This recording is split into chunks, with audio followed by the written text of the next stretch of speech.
When I heard about Omori, I thought it'd be a quick 4 to 5 hour game. I was wrong. It looked pretty cool and familiar to this other game. I don't know if you heard of it. It's called Undertale. This game covers some pretty depressing topics. If you have a problem with any of these, then I recommend that you don't watch this video, but you can still subscribe. But with that out of the way, this is my Omori experience.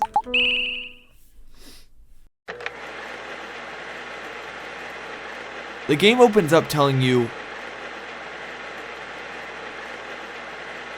don't worry. Everything is going to be okay.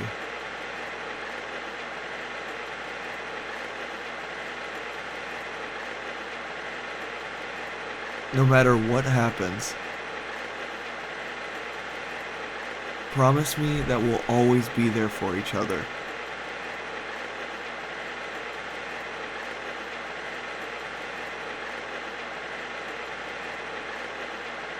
Promise me.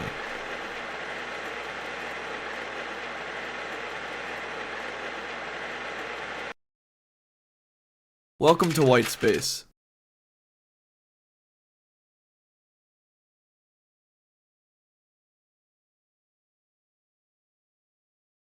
You have been living here for as long as you can remember. This is Omori, the goofy little guy from the title screen. The white space doesn't really have much in it, except for this cat, and that's all that matters. I tried looking around for stuff, but I found nothing, so I decided to leave the room. I get greeted by a girl named Aubrey, and apparently they were waiting for me this entire time. And now I kind of feel bad, because I definitely spent at least 10 minutes in the white space, but oh well. Here, we get introduced to the 3 main friends of Omori, Aubrey, Kel, and Hiro. So, I walk around this goofy little room, I get my allowance of 50 clams, that's the money in this game by the way, and walk out of the room. I walk up to an ocean and then...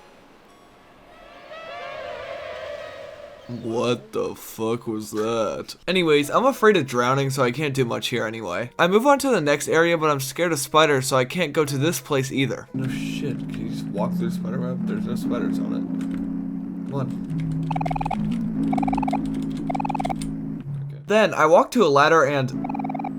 Well, never mind.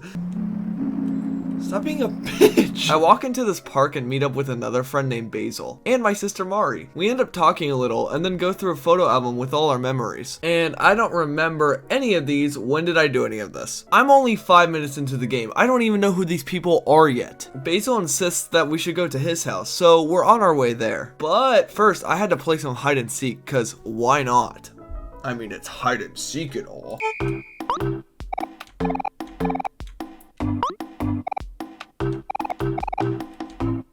Where? Where? Where? Where? Where? Where? So after I found almost everyone, we were just missing one person. Basil. And apparently he's in this tree, so let's go get him. Uh-oh. So we get into this little tussle with this big boss guy. Whoa, whoa! And this is the battle screen. Unfortunately, this is a turn-based RPG. I know, I'm sorry guys, I'm sorry. I really like the art style of the fights, and it looks like I'm losing. Never mind. I won. I mean, it's crazy. It's almost like I was supposed to win. After we kill him, he hides behind his tree out of pure embarrassment. And now it's on to Basil's house. On our way, Basil decided to stop in front of every single flower and read off the entire Wikipedia article for each plant he owned. On our way, we run into a sprout mole, and this little dude teaches us about emotions. There are only 3 emotions in this game: happy, angry, and sad. Happy beats angry, angry beats sad, and sad beats happy. It's like rock, paper, scissors, but I could not remember what beat what for the life of me. I used this chart the entire game because I never remembered what was stronger against what. I even had to look up the chart for the script because I still didn't remember what beats what. Anyways, after Basil tells us more useless facts about flowers, we finally make it to Yo! Big sprout. Hold on, I guess this fight is kind of important because you learn about follow-up attacks. This guy's awesome! Basically, this bar fills up when you get hit, and then you can use these little follow-up attacks when you have juice. But if the bar reaches 10, you can use your all-out attack. What the hell?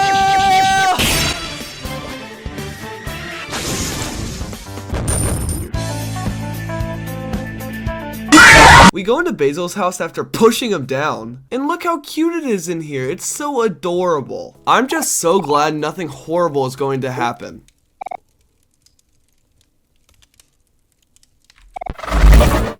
What the fuck? So we're back in the white space after a completely normal visit to a friend's house, and I can't leave. I've been walking around for like 5 minutes, and the only thing that is different is that there's that ghost from the ocean in my sketchbook. I genuinely don't know what to do. Oh.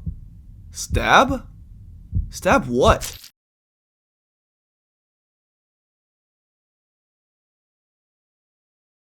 Well, thanks for watching, guys. I really hope you enjoyed this wacky game. Make sure to subscribe and see more Minecraft Manhunt challenges. Look at all of us.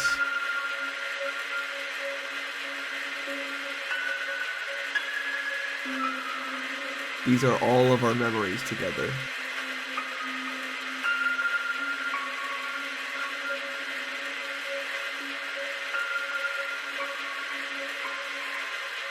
They're a little sad now.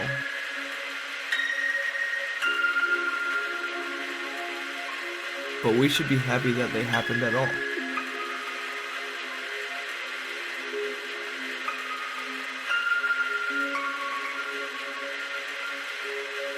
Let's make some new memories together, okay?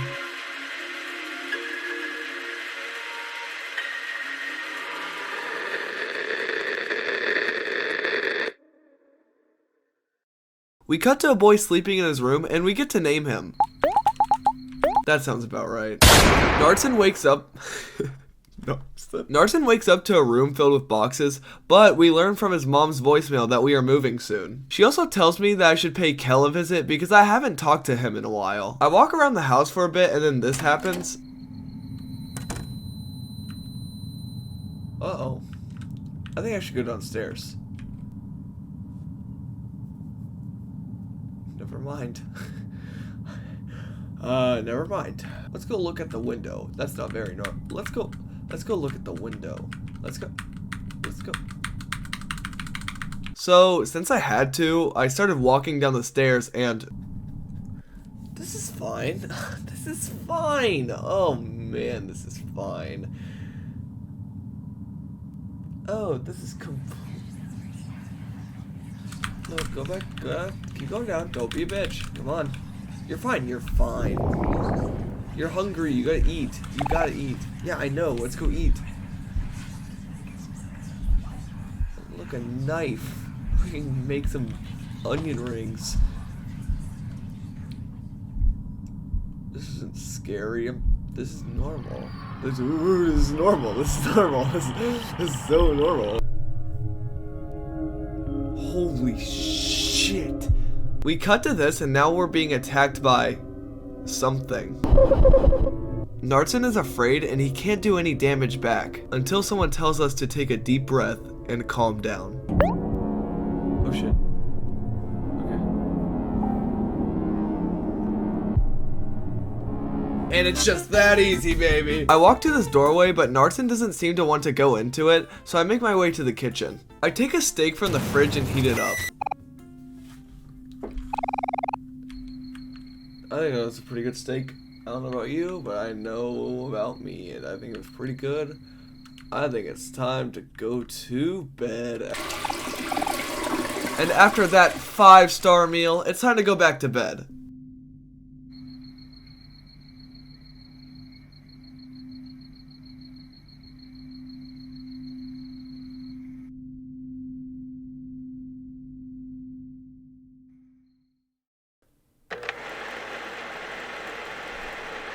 Welcome to White Space. You have been living here for as long as you can remember. After waking back up in the white space, I check the sketchbook to see if anything's new. I pet the cat, obviously, then I go check my computer. That's kind of a boring wallpaper. Collect keys to fill in the blanks. Incorrect keys will be disabled on the right.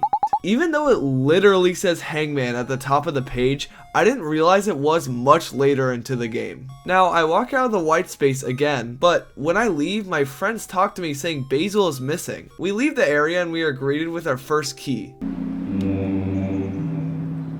Okay. I hate that. So I collect it and now we're on our way to talk to Mari. She's all worried and we talk about how we don't know where Basil is. Hiro has the idea to go back to Basil's, so we end up walking back to Basil's and we see that the flowers are dying and it's up to us to keep them alive. I'm just glad I didn't forget to water them for the rest of the game. After we walk into Basil's house, Oh! Normal. That's so normal. So after that, everyone seemed to be worried about Basil, so we decided to go to the vast forest to look for him. So instead of going to the vast forest, the sign told me that the pinwheel forest was to my right. So when I entered the pinwheel forest, it actually was the vast forest. It's the pinwheel forest, not the vast forest. Please. Kel has a good idea to let his pet rock help us out, and I'm a huge fan of Hector. So far, Hector's been the best character in this game. We see another blood trail, and what am I gonna do? Not follow it? So I don't follow it and go the other way. After murdering a copious amount of small little creatures, I walk into this tree area and I got Jax. Shout out to Jack. Huh. Interesting. I walk into another tree area and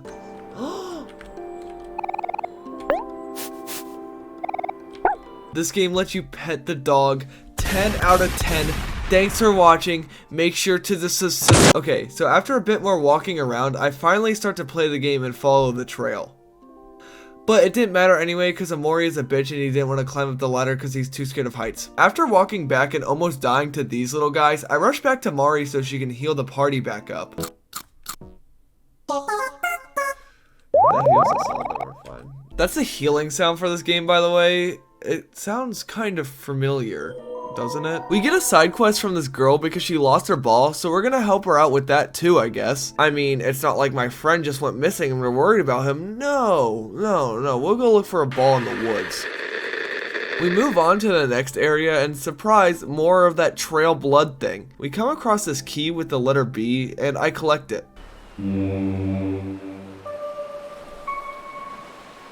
Now I only have 10 keys left. Cool. After crossing the longest bridge anyone has ever created, I come across a wise rock and they said that they would give me advice for money.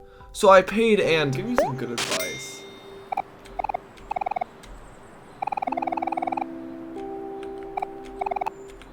I literally just wasted every single ounce of my money. Stop! I finally come across that ball we were looking for and I give it back to the girl so she can play tetherball. Yep, that's all she needed it for. Nothing else. So we walk across the bridge for another 30 minutes and return the ball. As we return to the park, Kel has an idea to climb up the really long ladder to see if Basil would be up there. But unfortunately, Omori is 2 years old and is scared to climb up the ladder. Mari then gives me an inspirational monologue saying how I'm growing stronger every day and I can climb the ladder with the power of friendship and I can do it if I can just put my mind up to it and I can do it! I'll be fine. But before I go, the girl who lost her ball wanted to teach us how to get brain damage in world record time. We get to the ladder and you better start climbing. You better start climbing. Let's go, nerd. Well, I guess it's just that easy. So we start up the ladder and it looks pretty. Wait, no! Kel just dropped his pet rock, Hector! No! No! We're never gonna find him now! After climbing the ladder all the way up to the moon, we walk into this place called Otherworld. As we walk up, we come across this dude and I decide to disturb him. Yeah, let's just. Uh-oh.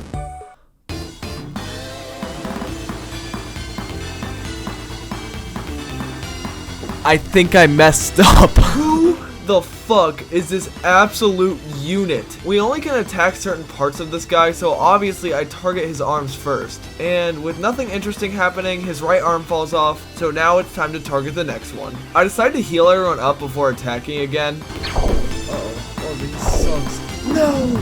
Shit. It's fine though, we just knocked off his other arm, and now all we have to do is target him. He starts to like enter his final phase and raises all of his stats, so I better be careful about my next moves.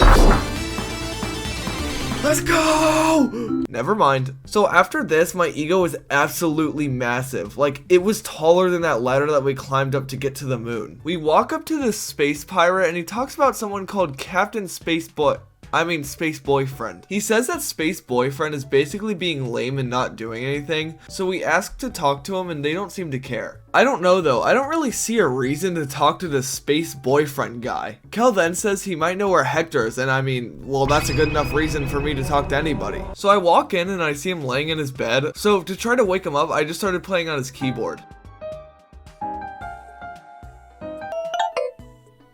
Dang, that ending! And that didn't work, so I'll just walk up and talk to him.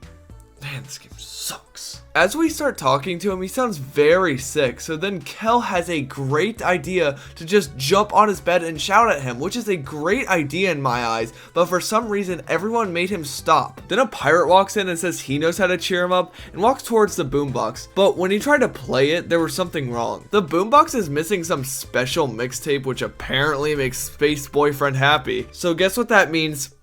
We have to find it.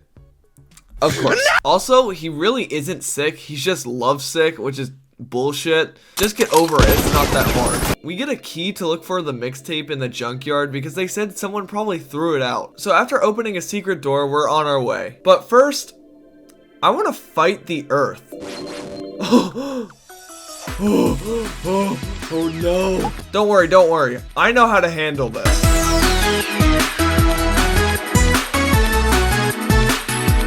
And it's just that easy.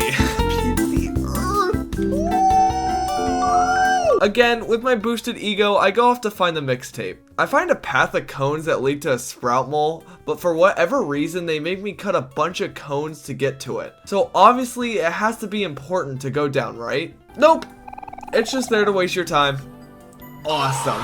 After murdering more innocent creatures just minding their own business, I finally make my way to the junkyard in just about under 45 minutes. Also, I forgot to mention, Omori has a special ability in the overworld where he can cut things. In this part, we learned that Aubrey's special ability is to break things, Hero's being able to charm things or people, and Kel can throw a baseball. Wow, this is such interactive gameplay. Anyways, we come across these conveyors that are very slow and definitely did not waste any time. And as we're looking for the mixtape, this Kool-Aid Man looking dude comes out of nowhere. This Kool-Aid Man, he asks us if we want a demo of Kool-Aid, so of course I would say yes to such an offer. This is not a demo.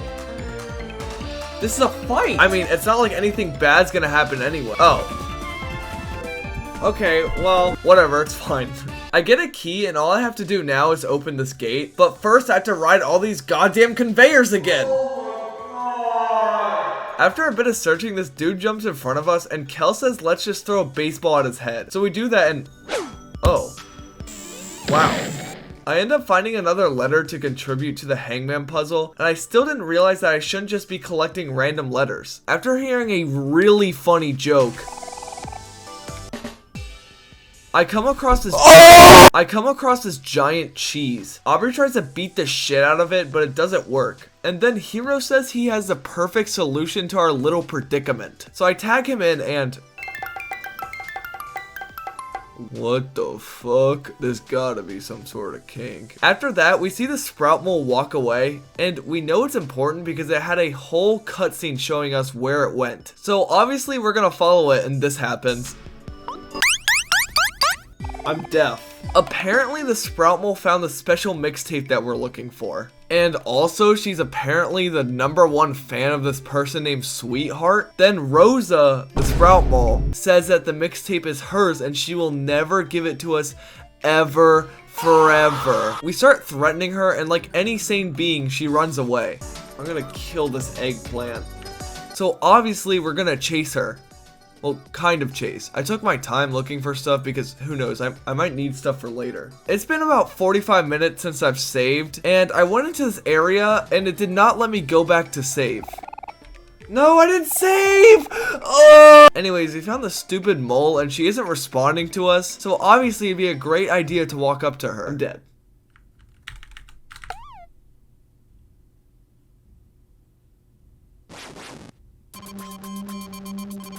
What the fuck? I didn't save. Okay, so we're about 5 moves in, and it hasn't done anything. I think we're gonna be fine. Ah! No! Oh my god. Well, I'm not gonna waste any turns reviving my team, so I guess it's just me and Hero now. Cooked for the wrong thing. I won. And it's just that easy. So while Rosa is still stuck, we just walk behind her and pickpocket her and get the special mixtape. And it's just that easy, baby. Oh yeah. We then learn that Space Boyfriend and Sweetheart were dating and now they broke up. And after all that, I finally get to save. I start walking back to Space Boy, but then some dude starts yelling saying that they found Pluto, and then the camera pans up to the buff dude I destroyed in a fight earlier running away. We decide to help him hide and then tell the pirates that we didn't see him. And our reward for not helping him, I'm assuming, get killed by those pirates, is him going on a monologue about how he wants to be free and roam space. Yes, I am sick. Yes, my voice doesn't sound good. Yes, this is the second time I've lost my voice in the span of recording this video. I need to get these lines done. I need to upload to Ry Burnson, please. He also allows us to fast travel now too. So that's cool, I guess. After Kel learns a move that I will never use at all in the game, we say bye to our beloved friend, Pluto. We walk up to Space Boyfriend and learn that getting the mixtape was probably a bad idea and a complete waste of time, because it would remind Captain Space Boyman of his relationship. But I'm glad Kel played it anyway. He then goes on a monologue mauling that she left him and she's gonna regret leaving him, whatever, who cares. Then, he says he's gonna kill her, and since we're the main characters, we can't let him do that. Aubrey calls him Space Ex-Boyfriend. Damn! He's hot! He's hot! Oh no, he's hot! Honestly, I have nothing to say about this fight. Nothing notable happened. Oh! Easiest game of my entire life, dude. Actually children's game. Actually children, stupid, baby. So apparently he had no recollection of meeting us at all, and he doesn't even remember fighting us. Now he changed his name to Captain Spaceboy because, well, he's not boyfriend anymore. We also, in case you forgot, we're looking for Basil because he's like, yeah. So we ask Spaceboy if he's seen him, and unfortunately he says no. He leaves and then a letter appears on the bed. F.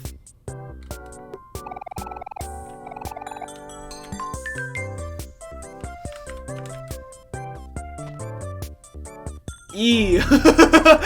Another letter down and another blood path trail to follow. We come across this shadow guy. Ooh, it's Sans.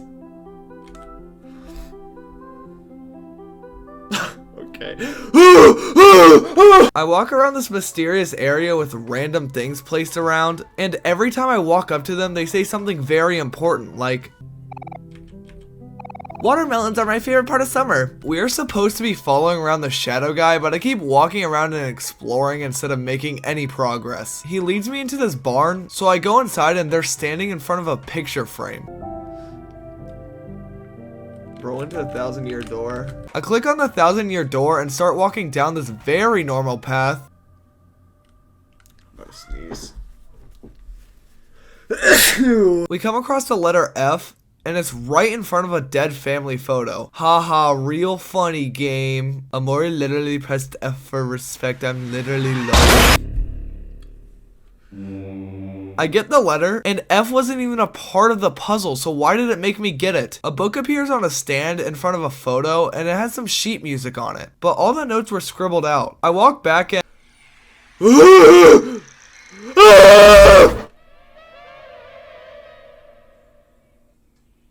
That's not normal. I wake back up in the white space, pet the cat, and then I stab myself yet again. Well, thanks for watching, guys. This...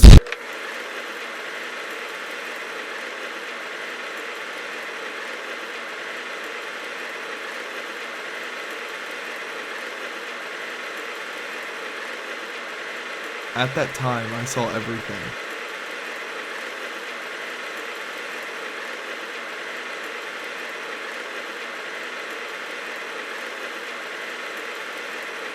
When you stood here before, did you see it too?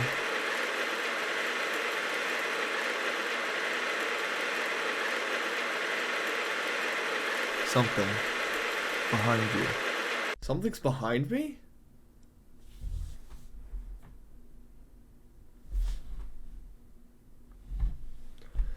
I don't see anything.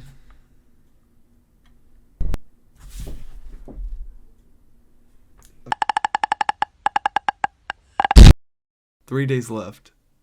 Bada boom! We wake up as Nartzen. After a bit of blackjack. Fuck. This game sucks. I walk out of my room to hear knocking on the door. Hey. Yeah. Oh. I walk up to this room and Nartzen does not want to go into it. So I guess I'll go somewhere else. I finally walk up to the door and... Hello? I answer the door and it turns out to be Kel. He talks to me about how he saw the for sale sign in front of my house. And he asked me if I wanted to hang out before I leave. I, of course, let him in. Come on in, nerd. Hi, Kel. Your shirt's kind of drip. Kel has an idea to go to Hobbies, which is apparently a shop that we used to go to when we were kids. So without any choice, I had to walk to Hobbies. I think I'm pronouncing that right. Hobbies? On our way to the store, I see this. Yo! Kel says those guys are nothing but trouble and we should stay out of their way. So that means we're gonna see him a lot. After walking around for a very long time, I finally make it to the store and Spaceboy is standing on top of it. So he's real and in real life and he's coming for you. Watch out! We go into Hobbies and the only good thing about the store is the music. Kel says we should pick out a gift for Hero because he's coming back from college. So we go and do that. We come across this poster with a realistic looking monster on it, and the game asked me to challenge it, so why wouldn't I? What the fuck? What the hell? I actually didn't think that like do anything. Why is it a fight? Okay, I don't care. Let's fucking go. We come across a cookbook and Kel says this is the perfect gift, but costs $20, which is a lot of money for a cookbook, right? Never mind. I walk up to this arcade cabinet and the cashier says that if I beat his high score, he'll give me something cool. And that's a good enough reason for me to do anything. Okay, this is gonna be easy. I got this. Why is the screen so small? That's Space Invaders. Okay. Oh my god, I'm terrible at this game. After that though, I found my game plan. And it was just... Don't stop shooting. My game plan is not changing. And it's just that easy. After giving up and definitely not dying on accident, the cashier said I beat his high score and gave me some cool glasses. Yo! This was 100% worth my time. Kel and I decided to go to the park next. So before that, we listened to KK Slider talk to some AI about a leak in his house, and then we finally make it to the park. One of the mean kids is bullying Basil. Wait. Hey, it's Basil. I guess I just needed to check the park, so I'm glad we found him. What an easy game. Anyways, Basil is asking for something back, and of course they won't give it back, so a bunch of commotion happens and now the whole gang shows up. We figure out that's Aubrey, and for some reason she's mean. Kel tells Aubrey to stop being mean to Basil, and he tells her that we all used to be friends. Aubrey then recognizes me standing there and says it's been 3 or 4 years since I've left my house. Literally, this game is depicting every single League player ever. Basil tries to speak up, but gets absolutely destroyed by one of the kids. Aubrey then says we should fight, me and Kel versus her. So that's an easy fight to win. Sounds good to me. Where's the gun? Damn, she looks insane. After the first attack, Nartzen uses a real fucking knife and just gashes her arm with it, which is kind of based as fuck. We then go check up on Basil, and Kel suggests we should all hang out, but then Basil said that his bag of dust grandma is about to pass away, and he wants to spend time with her instead of his cool friends. So we decide to take him home. Before we say goodbye to Basil, he yells at us not to leave, and he says that Aubrey stole his photo album, which was an album of our friend group when we were all still friends, and it meant everything to him. So me and Kel say we're gonna get the photo book back from Aubrey. So let's go do that. You gotta kill her. We go to the park and ask this dude if he knows where Aubrey is, but bro keeps trying to battle me like the anime protagonist he thinks he is. So whatever. No. I'm only talking. I'm only attacking Angel. After every single attack, this kid keeps giving off anime one-liners like, "You'll pay for this. This is the lowest the lows." What? Oh my god! After like 3 attacks, he gives up and he says he has no idea where Aubrey is. But he tells us to ask his master, which apparently is this kid named the Maverick, or his real name is Michael. But he doesn't like being called that, so we're gonna continue calling him by the name of Michael. We walk to the fountain where Michael is, and oh my god, bro is literally Chad. We go up to Michael and he calls Kel's arch nemesis and he wants to fight us. What's up with all these kids trying to fight me? Anyways, we ask Michael where Aubrey is, and he gets mad that we called him Michael, so he fights us. Cool. Oh god, bro. I honestly don't know how to like describe these fights because 90% of the fights go like this. Hurry.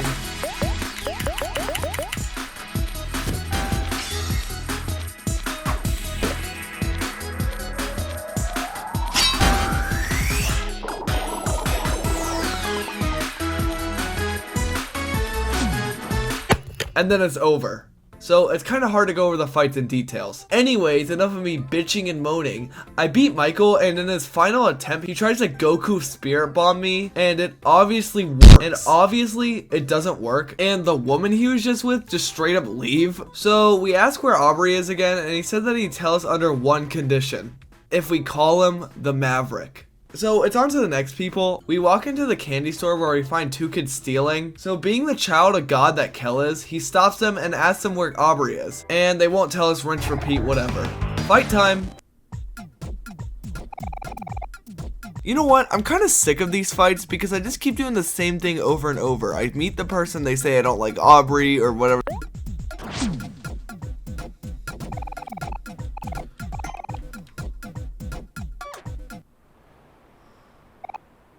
No, I wanted to win. Okay, well, if I had my knife, we wouldn't be in this predicament. Even though we lost the fight, they tell us where Aubrey is anyway, and we found out that she's at church. Awesome! Let's go interrupt her. But before I do that, I remember a really obscure thing about talking to a guy about a leak in his house. Yeah, so we go to his house and watch him fix it.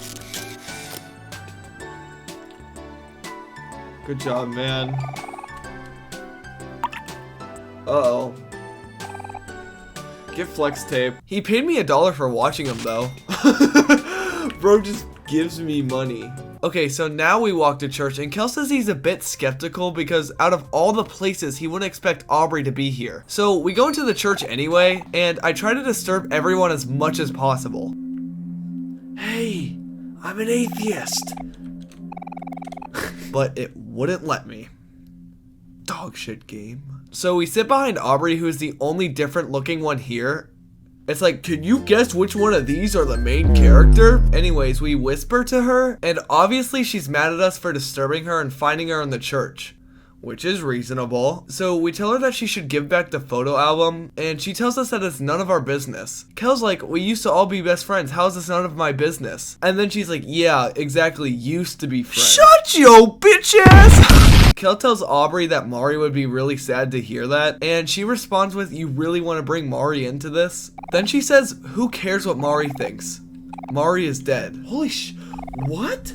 Yeah, so this is a point for me when it finally clicked that when I play as Omori, it's actually Nartzen dreaming. I mean, the overworld is literally called the headspace, and this right now is the real world, which is why Kel told me that he hasn't seen me in forever, or Aubrey looks and acts different. I mean, it should have given it away when every time you play as Nartzen, it literally shows a cutscene of Nartzen waking up. Yeah, so anyways, I'm an idiot, and Kel gets mad at Aubrey because she said, who cares what Mari thinks? Kel says you can't forget your old friends. Aubrey says that her old friends weren't there for her when she needed them most. Kel tries to tell her that when Mari died, they were just kids, and it was hard to deal with something like that. Aubrey calls Kel simple, and Kel says I'd rather be simple than like you.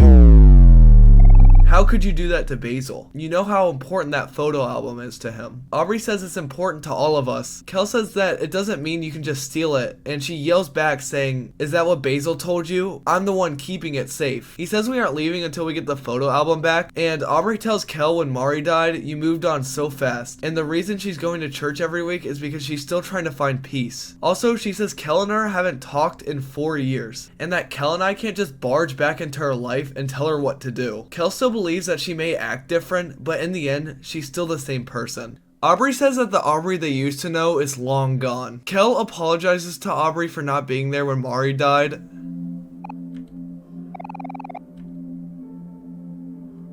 She doesn't accept the apology, and now we're screaming in church and making a whole scene. Kel yells at Aubrey saying you stole Basil's photo album, and then everyone in church hears it and starts judging Aubrey, which understandably again, upsets her. She said Kel thinks of himself as a good guy and she's a big bad bully who terrorizes Basil. Then she calls me out for saying that he hangs around with a psychopath who carries around a knife. Which is true. But anyway, she's really upset and pulled one of those, oh, if you want me to be bad, then I'll be bad scenarios. Oh, we're in church. So fight time. But let's leave the church first, because I don't really want to disturb all these people. That would be... We're in church. I have no health. Well, shit. Yeah, so we can already predict how this is gonna end, right?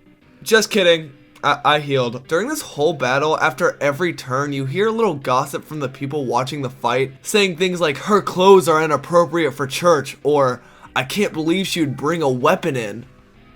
Wait, that one's kind of valid. Also, while the fight is going on, I like how the church is just old people. That doesn't really have to do with the fight, I just wanted to mention it. Anyways, if I had my knife, we definitely win this easily, but now Kel's dead, and so am I. Awesome. Another thing that people say is ever since her father left, she's uncontrollable, disrespectful, and that they feel bad for her mother, which is an awful thing to say to a 16-year-old. What the fuck? She runs off upset for obvious reasons. God, I feel bad now.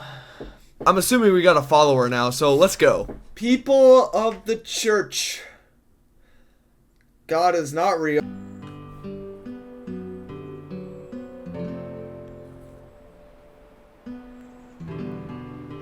This is not time for happy music. We actually just like hurt this girl and I don't feel good about it. So I go to each house trying to find her, and finally we catch her throwing something into the trash, so we go get it. And who would have guessed it? It's the photo. I mean, it's the, what else would it be? Kel asked for a high five because we found it. No, I honestly feel awful about my actions. I just made a 16-year-old girl cry and get judged by a bunch of old people in a church. Why would I want a high five? This is not deserved at all. I feel bad, dude. I actually feel bad. Like, I actually feel bad. Dude, it's all Kel's fault. I wouldn't have done this. We go to Basil's and drop off the album, but then his mom, or something, I honestly kind of forget who she is in relation to Basil, invites us to have dinner with them. We say yes. I feel bad. I don't feel good being rewarded because she obviously threw it out because she was sad and she was keeping it because, like, friends' memories. I feel bad and I feel... Kel's the idea to go through the photo album, and Basil seems hesitant about the idea. But Kel insists that it will be fun, so we go and do it because we have to. We look through the photos and learn that Basil and Nartzen were actually super close until Mari died. Because... well, after Mari died, Nartzen became a Redditor and didn't leave his house for like 3 or 4 years, which is really sad. I mean, I could not imagine being a Redditor. We go through more memories, but Basil is missing a lot of the photos, but what are we gonna do about it? Kel suggests that Aubrey kept some for herself, but we're not too sure. Kel also says that Hero will be back soon, which implies that he probably went off somewhere after Mari died. He tells Basil not to worry about the missing photos, and that we'll find them. And then he tells Basil that he should focus on getting back to his happy, carefree self, which is also sad. Anyways, Kel goes to help whoever the fuck is taking care of Basil, and I try to go talk to Basil, but it's very weird. He starts off by saying hi to me, and it's nice to finally see me again. Then he asks, why are you staring at me like that, and if everything's okay, looking very, very anxious. But the dialogue stops there. Why is she like tweaking? While I was walking around his house, I walk into this room. Can I jump scare her?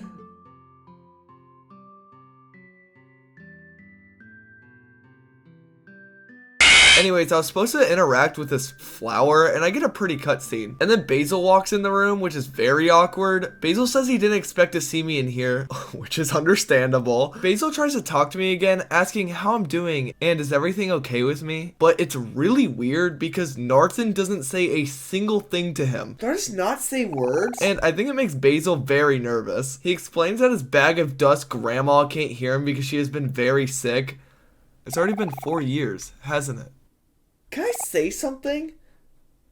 It's nice to see that you're still around, even if it's only for a little while. He then walks up to me and says that he wants me to have his photo album. He says that I can probably use it more than he can, which is weird knowing how important this is to Basil.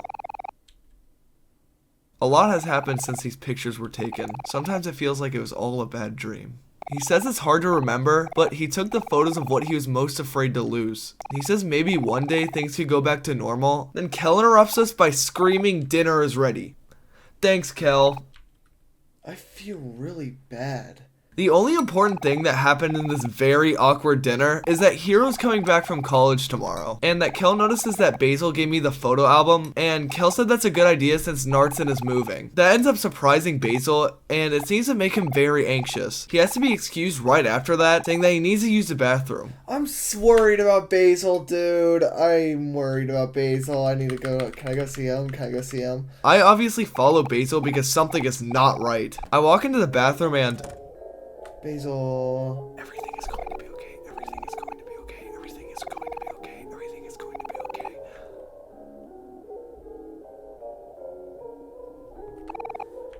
Can I give you a hug?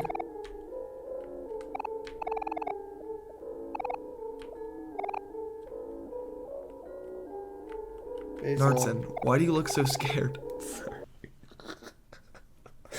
Dude, I can't with Narton, bro. Hug. I'm not leaving. I look in the mirror and... I'm fine. Everything is okay now, isn't it? Yes. Basil kept repeating dialogue, and trust me, I really didn't want to do this. I really did not want to do this. I promise. I can't preface it how much I did not want to do this. But... I had to try leaving the room because nothing else was happening, and then Basil stops me telling me not to leave. Not again. I'm not leaving. I'm not leaving. I'm not leaving. I'm not leaving. Stop! Woo!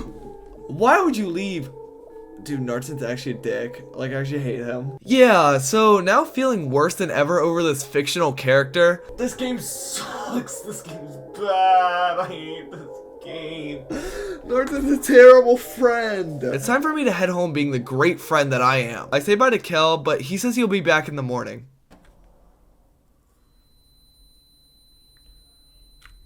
There's an ominous glow coming from the back door, That's not normal. but I can't reach it with all the bugs in the way. So I just decide to walk up the stairs. That's not a normal thing that you should see. Hey, can I go upstairs? Thank you.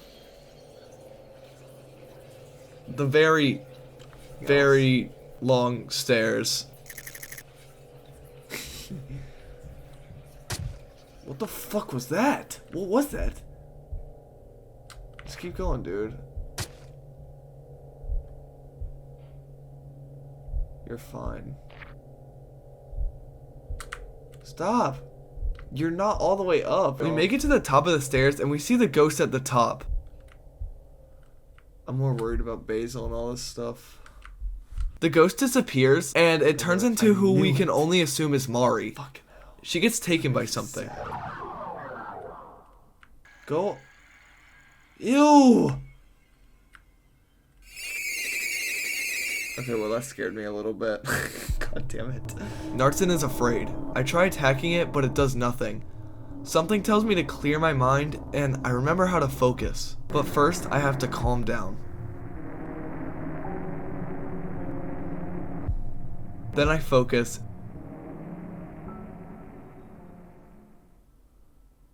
And it gets rid of the thing. And it's just that. I go to my bed to sleep.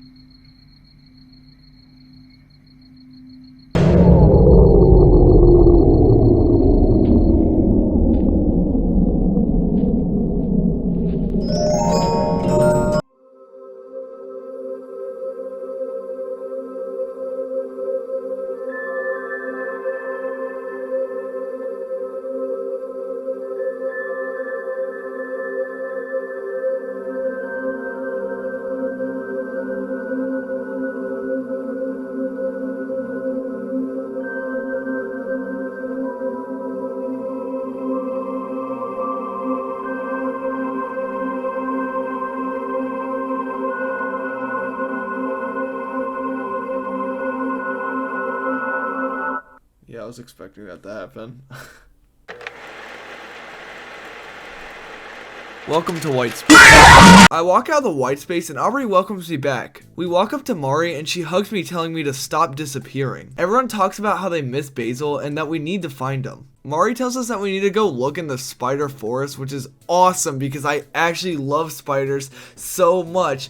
I love them! Before we go to the forest, we see these sprout moles talking about how Sweetheart, that one person that the other sprout mole was a super fan of, and how she has a show going on and they have 4 tickets. They're all super excited that they finally get to see her.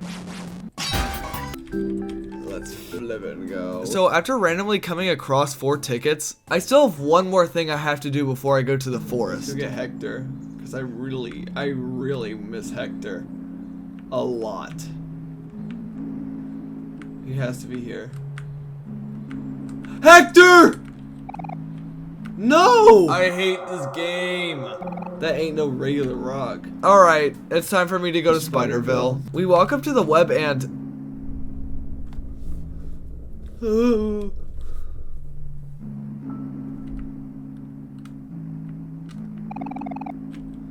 It's just that easy. Firefly Forest? I walk around a bit, get a funny joke book. Press like if you're missing Hector right now. So true. So true. I hop in this minecart and ride it all the way up to... What? So we had to find a track for the minecart, so let's go do that. After Kel gets killed in a regular battle against some bunnies. What the hell? We pick up a matchbox and go light this candle, but first I have to get shit on by more basic enemies. Okay, I guess I'm just not gonna play this game anymore, because apparently these enemies have run grillion bajillion attack damage, dude. Like, I finally go light the candle and it acts like this little time challenge where I need to navigate through this obstacle course to get to the end. I don't think it's gonna be that hard. I would make a funny joke saying it's hard, but it's not, and I do it 3 more times. Cool, now I got all the track pieces. But before I get back on the minecart, I wanted to talk to this very nice looking bear. Fuck you. Holy shit, who is this? Well, okay, well, this fight can't be that bad. He just looks intimidating, right? Well, if you give me a chance... Back at it again, and I know I got it this time. Yeah! Besides that, after a 5-minute fight, I won. How much health are you at? Oh my god, literally 1. Please! Let's go! And I gained absolutely nothing out of it. No one even leveled up, so... Awesome. What did that do for me? I actually just think I did that because I wanted to win. Hey, at least I got the hardest fight in the game over with. Oh yeah, the fight was optional, by the way. Just wanted to let you know. I put down all the track pieces and I rode the minecart all the way over to this bridge and into... You're telling me Basil isn't here at Peach's castle? As we walk up to the castle, we call out for Basil again, and we also spot Mari. She tells us she's proud of us for making it through the forest, and then Hero hugs Mari saying that he was terrified of the spiders. Me too. I'm giving this game a good rating on Steam. We walk up this path and we come across many dead sprout moles. I'm sure nothing's wrong with this. Whoa, whoa, this thing looks cool. Yeah, so we're facing this big scary bug guy, and if you guys didn't remember, I already beat the hardest fight in the game, so... What'd I say? So we climb down this hole into the Sprout Mole village. We say hi to Mari, then walk up to the Sprout Mole, and he asks for the 4 tickets that we kindly stole from the other Sprout Moles. We give him the tickets, and now we're allowed into the show. We walk into the theater and take our seats because it's showtime. So the entire premise of the show is that it's the Bachelorette, and that's about it. Yes, Neely, bro! Oh, he's gonna win. Sorry. I couldn't contain myself. She just died. She died. Oh. No!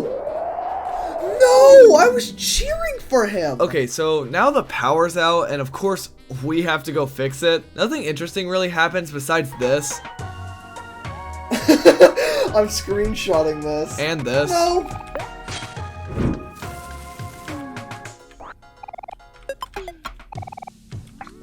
But we finally make it to the bottom, and all we had to do was plug in the outlet. What a great use of my time. So we climb our sorry asses all the way back up to the theater again, and now, for real, it's finally showtime. The Sprout Mole mayor comes up to Hiro and tells him that he desperately needs his service. So Hiro, being the awesome guy that he is, decides to go help. The show starts and we see the person who's replacing Snaily is Hiro, which is such a downgrade in my opinion, but whatever. She goes to the first contestant but doesn't like him, so she sends him to the dungeon. Same with contestant 2, and now it's Hiro's turn. When he's asked if he'll give up his entire life to Sweetheart, he says no because he's based as fuck, but then Sweetheart for some reason is in love with him. She calls the guards to take Hiro, but obviously we can't let that happen. I mean, he's a main character after all. He says he's not interested in her, and she starts malding because no one has ever rejected her before. So now she's gonna send Hiro to the dungeon, and we really can't let that happen. So Aubrey yells at Sweetheart, and then we all get sent to the dungeon.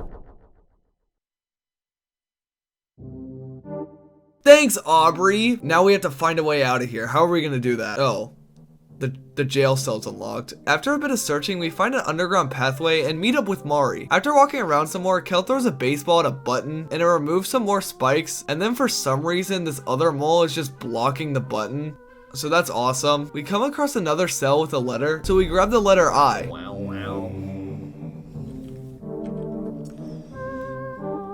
How are we looking? And this is the part when I finally realized that I wasn't just supposed to be collecting letters. I didn't go anywhere. Oh shit. Holy hell. Oh. Am I not? I'm like literally 7 hours into the game and I just realized that. I want to say this is my greatest moment. That's crazy. Anyways, I pressed a few more buttons and now I was able to escape the dungeon. We end up putting on Sprout Mole masks so we can trick all the moles in the castle and walk around. Oh my gosh, there's actually a cool gimmick to fighting now. Every fight, the enemy rolls for initiative like D&D, and if they roll high, they get a stat boost, and if they roll low, they get a debuff. Do you need to know any of this? No. Am I happy that my brain's not rotting every single fight? Yeah. Am I padding out the video? Absolutely not. Do you know how long this video is? I walk into this kitchen and we overhear the chefs talking about how they need a cake, and who better to do it than 4 random people he just met. He tells us a recipe and it makes just so much sense. So I preheat the oven to 75 degrees, and I get flour and ping pong balls, but I assume he meant eggs. Then I get salt and cheese, but the problem is that there's no cheese or salt. Then we cut the sauce and boom. We got a cake. It was so good that he died. Oh my god, it was so good that he died! I find Mari in the next room and she says something about sprout moles. Then there's this guy. That guy's doing a little troll face.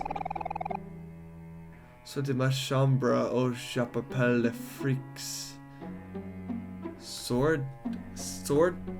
Okay, so something about his house. Get out of my, it's get out of my house.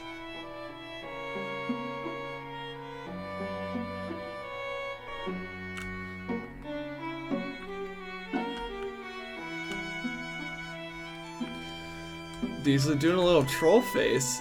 Hey man, get out of my house or I'll call the cops. No! We come across a letter that's stuck in a cage, so I think that one might be important. I mean, it would make a lot of sense, right? It wouldn't make any sense if they made me unlock it and get it and it still wouldn't be part of the puzzle, right?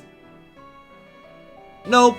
No, why would it be in a cage if it's wrong? We were forced to fight this guy named Sir Maximus, and the only notable thing that happened is I had to look up the weakness chart again. After beating that guy, it just seems like smooth sailing from here. I just gotta make sure I don't walk into that guy. Uh-oh. You've just encountered the hardest fight in the game. We're actually about to die.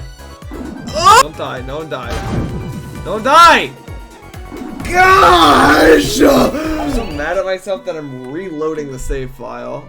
Okay, I actually know what's happening now, so I'm not gonna lose. Okay, we're not gonna make the same mistake like last time. This time, I think I got it. No one kill me, please, or I'm gonna be really upset.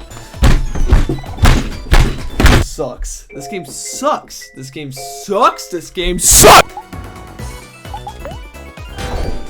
What the hell? What? Okay, all I have to do is heal him and we should be fine.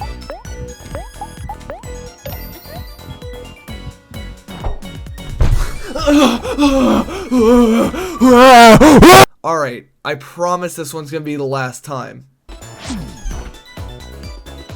Oh my god! I wanted to heal! God, this game sucks.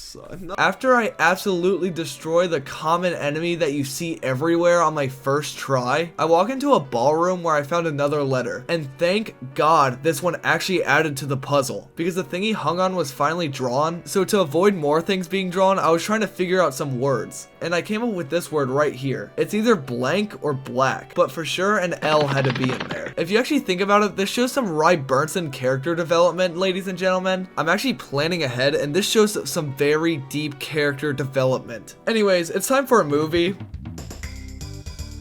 Yo! I walk into this room and there's a line that goes through the entire floor. And since I'm the main character, I cut the entire line. So some sprout mole tells me to get rid of every sprout mole that's not pink. And after about 30 minutes of walking around, I basically have everyone, but of course, I can't find that one person. But it's fine, I got everyone eventually. I promise it didn't take that long. And I got nothing out of it either.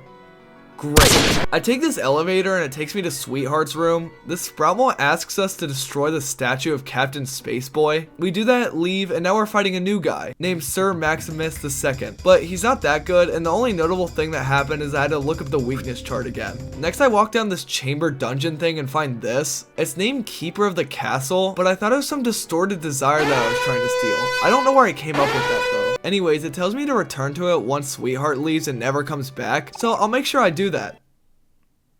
We come across this choir of sprout moles and they just sound oh so good.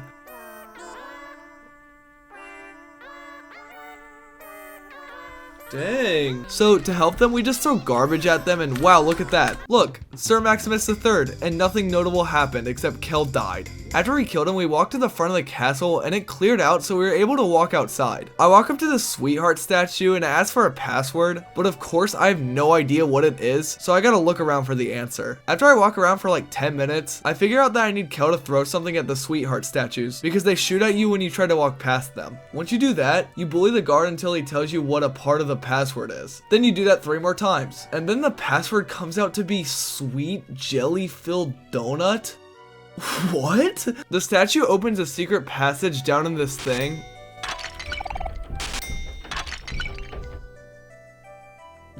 What? What was that? I thought that was like my house was breaking down. I actually thought I was about to die. Anyways, now that I know I'm safe, I walk down this corridor and find this cute little bear just laying there. So I go talk to him and... No. Oh my god. Not again. I need the chart. And Kel just got one shot. Well, there goes Kel. There's actually no way I'm gonna win this. Just kidding. It wasn't that bad. We climb up this ladder into a very familiar place, and it looks like someone's about to get married. So let's watch. Who's a perfect man for Sweetheart? Sweet space cowboy. It's a cake? It's a cake. She's marrying a cake. Never mind. It's Sans.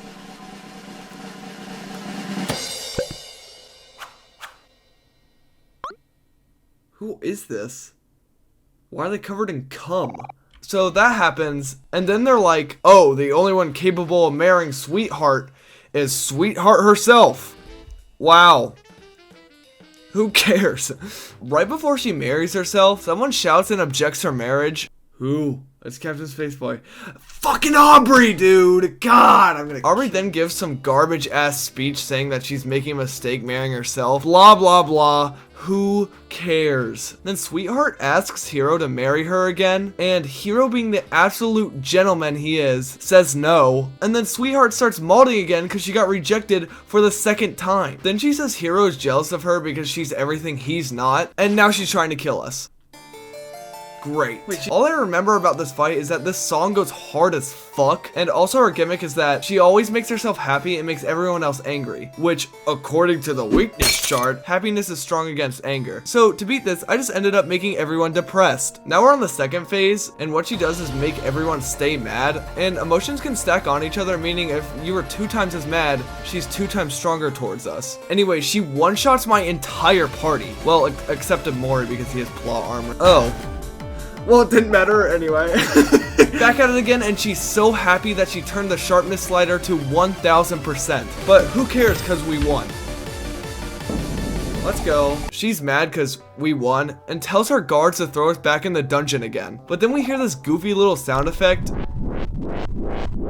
What the fuck was that?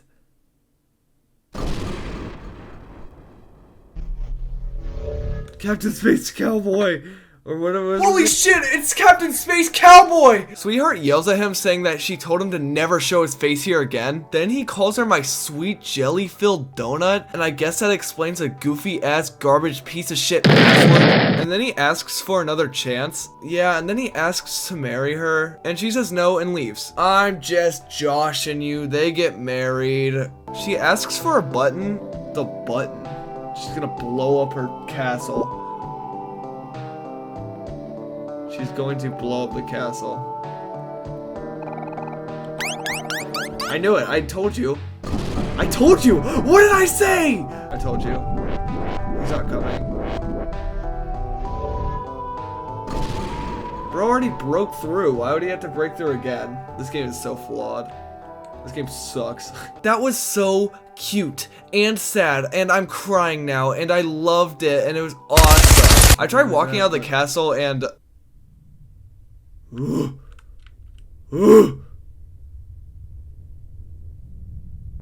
Sands! I'm assuming I need to jump down that hole. We're able to leave the castle, but I'm too scared not to follow the story, so I jump down. Well, and so does everyone else.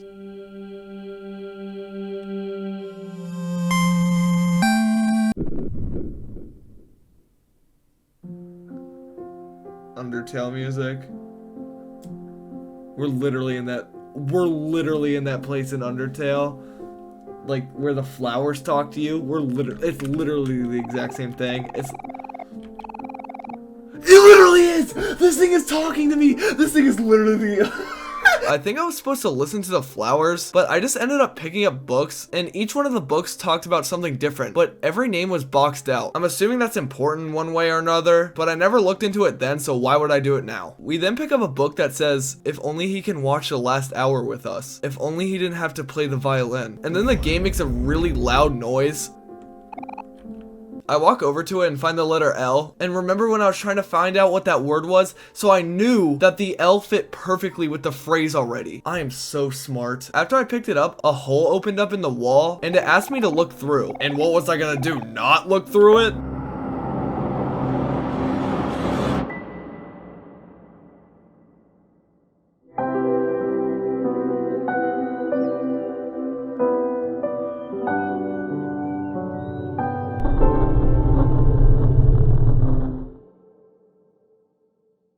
Dude, what's up with like the Squid Game? You know what I'm talking about? Like in his eyes. Don't forget, it's in the toy box. Don't forget. Especially you. No, dude! I'm back in the white space and, well, we all know how this is gonna end, right? 2 days left. I wake up to banging on my door again, and of course it's Kel. Hi, Kel. He tells me that Hiro's coming back around dinner time, and his mom wants him to go out and buy stuff for her. So without any choice, I go with him. But before I go back, I visit Mari's grave because I thought it might unlock lore. It didn't, but Kel talked about how he still thinks about her every day. And when she died, Hiro stopped caring about everything. He stopped taking care of himself, he stopped eating, and doing his hobbies that he loved. They tried helping him out, but nothing was working. He then said one night he tried talking to Hiro, saying that everyone missed him and was worried about him, and Mari wouldn't want to see him like that. But Hiro got angry and yelled some pretty hurtful things to Kel. Kel said he's never seen Hiro like that before, and he was so scared that he cried. Hiro kind of snapped back into reality after that, and ran to hug and apologize to Kel. And after that, Hiro started taking care of himself again, and started picking up all his hobbies back up again. He's more closed off now, but Kel's just happy to have his brother back. He thinks that Hiro blames himself for Mari's death though, and he's never visited her grave, not even once. Anyways, who the fuck cares? We see Basil in the park. Kel asks Basil if he feels better since yesterday, and Basil seems very stressed, and pushes it off like nothing happened. We ask Basil to hang out with us because Narton is leaving soon, but he declines and says maybe tomorrow. But this didn't make me feel good at all, because my real life self was very worried about this fictional character's mental well-being. That makes me actually sad. That makes me upset.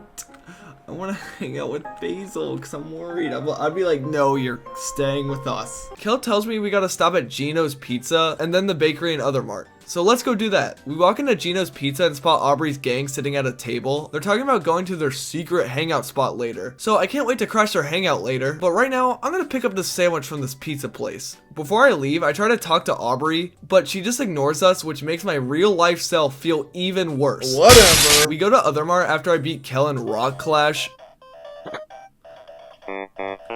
Let's go! And we get something from the bakery. But before we go back, I need to do one more thing. So I go back to the dude's house with the leak in it, and this time he actually fixed the leak. Just kidding. He completely damaged his walls forever. We walk back to Kel's house and I'm able to pet his dog. This game is awesome. Which automatically makes this the best game ever. Anyways, we walk into Kel's house and Kel shows me his bedroom and it's very clean. Anyways, as we're listening to some sick beats, Kel's mom yells at him telling him that some girl's at the door. Aubrey's here. Aubrey's here. Let's go. Turn this garbage off. Just kidding. It's Basil's whatever the fuck asking if we knew where Basil was. Obviously, we don't know where Basil is, and now I'm stressed. Fuck. God damn it. So we decide to go out and look for him, and the first place I look is where we found him standing a while ago, but he wasn't there. But I do remember Aubrey's little gang talking about a lake, so I was trying to find that, but I've never seen a lake before. So what I'll do is spend about 20 minutes looking in every place possible for him, and then still not finding him. So let's hope that he's not getting beat up right now. I finally accidentally activated this cutscene, and we hear someone scream, "Somebody help me." Kel starts looking for an entrance, but I have no idea what he's talking about, so I just walk forward and find the entrance right away. I come into this area and see Aubrey's gang circling Basil. Basil is screaming help, but the gang is just telling him that they're not trying to hurt him and they just want him to leave. Anyways, we intervene and this kid tells Aubrey to defend their turf, but instead she just looks away with the anime sad shadow eye thing. This kid then tells Kel that this is their spot, and then Kel tells him that it used to be our hangout spot when we were all friends, and then he pulls the "Isn't that right, Aubrey" card. She doesn't respond and they all look like they're gonna gang up on us. They say they weren't hating Basil and he was just screaming, and Kel doesn't believe them. Aubrey decides to join them now, and it's 6 against 2, which will just go oh so well. I have a knife.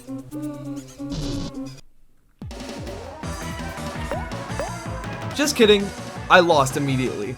Kel then apologizes to me for thinking he could take on 6 people, which, granted, that was pretty stupid of him. Aubrey tells us to leave and that we don't belong here anymore, but Kel says he's not gonna, knowing that she's changed into, well, not the best person. Then he asks Aubrey what Mari would think, and she gets mad at Kel for bringing up Mari again, saying, "Do I have to keep saying it? Mari is dead." Kel yells at her to stop saying that and to drop the tough guy act, and he doesn't believe her when she says she doesn't care about them anymore, and that she has new friends but is still hanging out in our old spot. Aubrey is flustered and doesn't say anything. She's actually coping. And then all her new friends agree that this isn't fun anymore, so they just end up leaving Aubrey all alone. Bro, they aren't real friends, Aubrey. You see, they leaving, bro. She drops to the floor and yells at us asking why don't we leave her alone. And she asks why Nartzen showed up now out of all times. Kel tells her that he just wants her to stop messing with Basil, and we all used to be friends. Aubrey says they all think that she's the bully, but we're all messed up as well, and asks Kel where any of us were when Mari died. She then runs at Basil and tells him that he's the worst, and how he dare show his face after what he did. Basil walks up to Aubrey and then...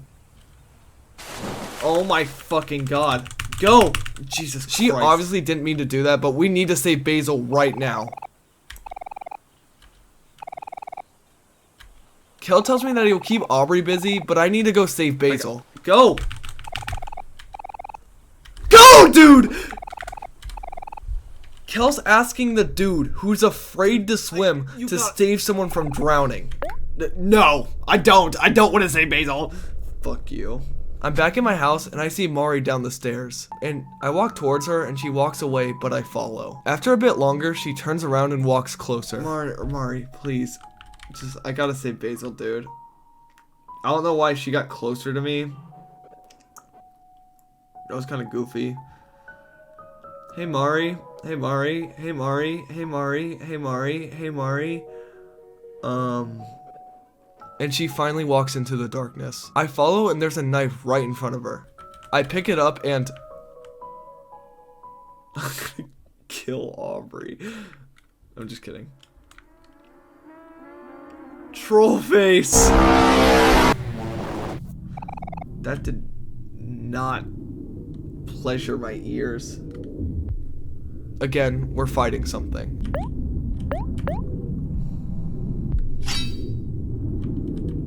But for the third time now, I know I have to calm down.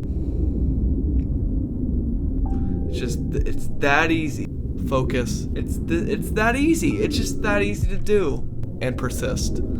I've gotta persist. And I keep doing that until the tangles or whatever are gone.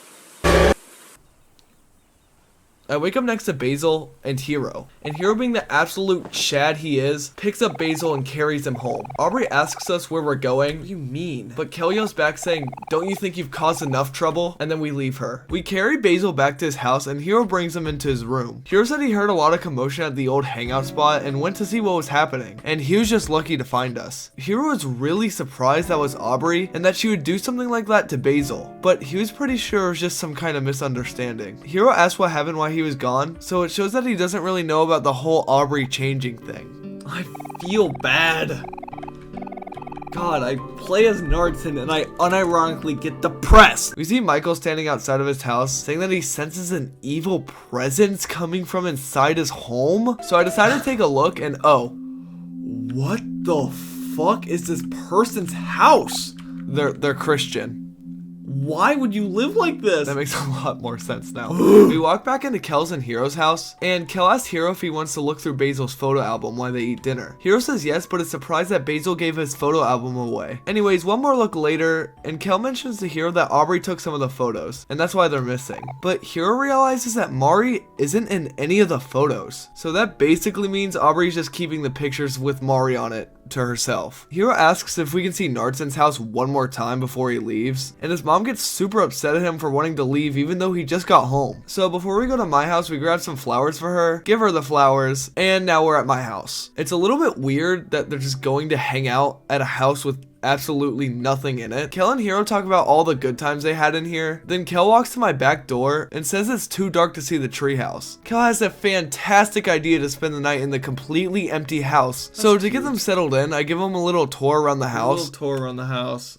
I know you guys really care. But then Hero talks about this piano room on the right. We've never seen it before because Narton just refuses to go in that room for some reason. Hero wonders if it's still there and he goes to look for himself. I follow him in that room for the first time.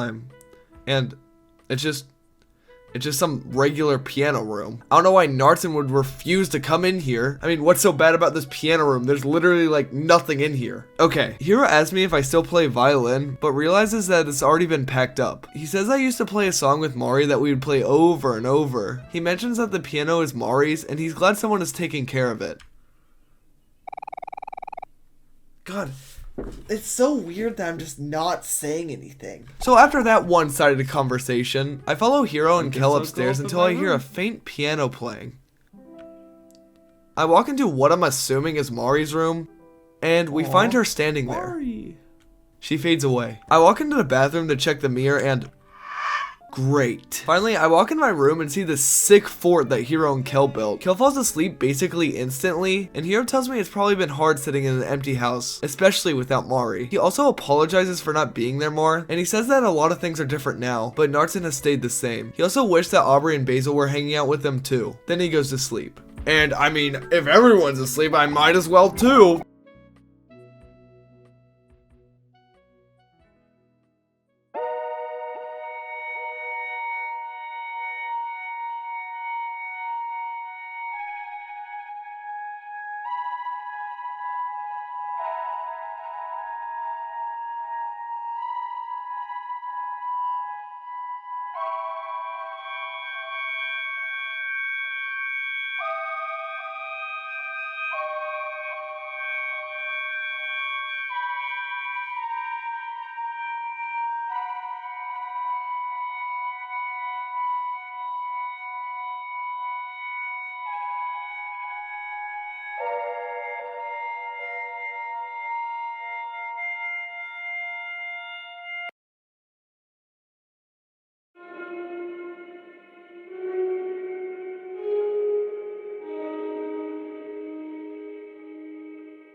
Are they the same person?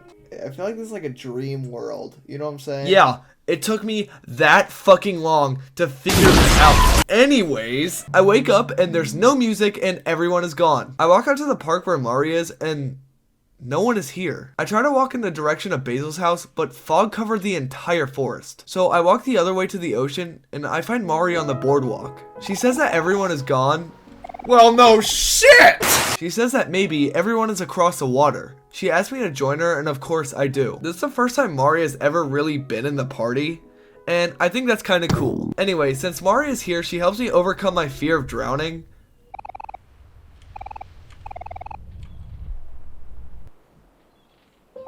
It's that easy. It's just that easy, baby. And we swim, I guess, across the entire ocean. Where are the shadow people? There's one. Yeah, I don't really know what that's about, but I just keep swimming until I find this bridge that just crosses the entire ocean, I guess. Mari stops me to say that she's proud of me that I overcame my fear and swam all the way here. But there's one big thing that I'm afraid of. Something a little bit harder to overcome. Awesome, thanks Mari. Anyways, we keep walking and we see these silhouettes laughing at whatever. Ah, hey, what's going on, guys? Can I see what's going on over there? And I keep walking until I find this curtain. Mari turns to me and says that I've forgotten something important. Am I okay with that?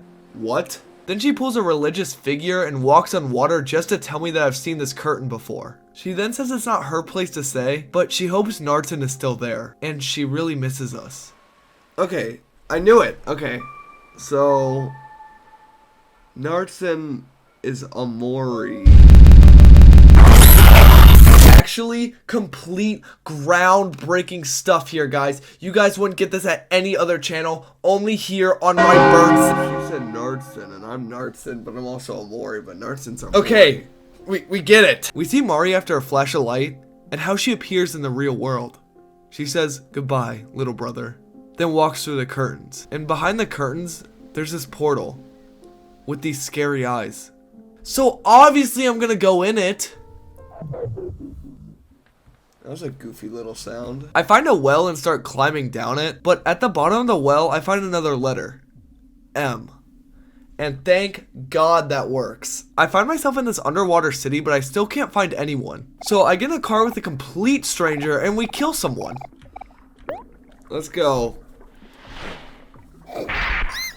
Oh, we just killed someone. And wow, look at that. It's Kel. He tells me that everyone got tricked into signing a contract and now they all have jobs. So now we have to save everyone from the last resort. How the fuck do you accidentally sign a contract? We're gonna go save Aubrey first because Kel knows where she is. So we're on our way. But first, we're gonna go say hi to Mari. She acts surprised that we're not excited to see her, but we just saw her die, so whatever. Kel was talking to Mari about what we're gonna do, and Mari had to remind him that we have to find Basil, which, how the fuck do we even forget something like that? I go into this haunted pool and find the letter O, and wow, look at that, it works. We finally walk into the last resort, and after a bit of searching and winning at slots, we come across another letter N, and this entire time I kept saying that one word is blank, but of course, god damn it. If N doesn't work, then it has to be something else. But blank, that's one of them.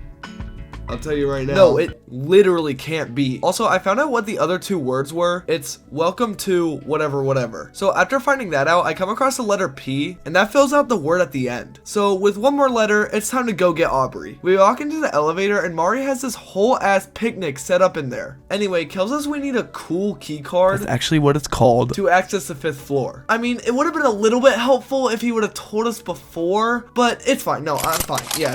So I start checking all the floors, and thankfully, I find it on my first try. And now it's time to go get Aubrey. Wait! First I have to go get this girl a bottle of water. God damn it. I tried talking to these goo men because they were selling bottles of water, but every single one of them were selling it at such a high price. I bring her some water and now we go up the elevator that she was blocking. When I go inside, there's just a letter in the middle of the floor.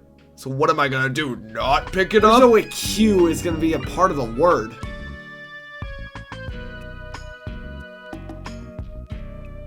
I was right. We finally make it to Aubrey, and it looks like she's getting 1 billion calls at once. She was so caught up in her work that she forgot that our entire mission was to go save Basil. So Kel does this goofy ass little chant to snap her out of it, and then Aubrey gets a call. Apparently it's their boss, and he realizes that they're not doing their job, so he starts yelling at them. Then Kel, being the idiot he is, yells over the phone that he quits, and now we're going up to his office to probably get killed. Look at that guy! Yo, he looks awesome. Mr. Jossum says that the contract states that they have to work with him without pay for the rest of their lives. Aubrey tells the big guy that we made a promise to go save Basil, and being the respectable shark guy he is, he lets Aubrey and Kel go.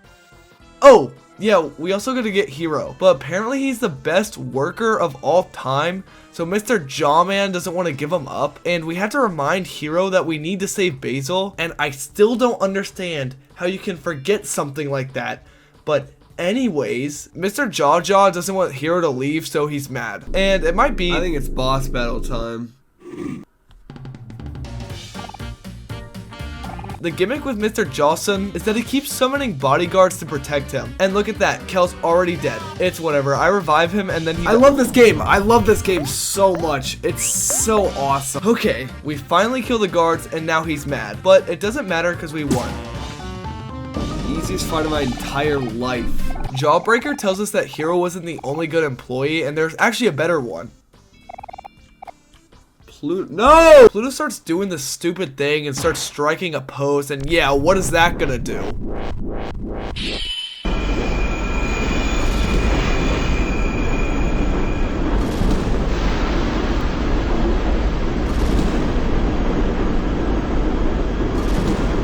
What is going on? Pluto, you act like I haven't already fought you already. I'm not intimidated whatsoever. Holy shit. Yeah, so now I gotta beat Pluto again. I mean, I've already done this once before. Why wouldn't I be able to do it again? Well, okay, maybe not. Actually, maybe I can kill. I'm telling you, we beat the Pluto before. It's just that easy. It's just that easy. Get out of here, nerd.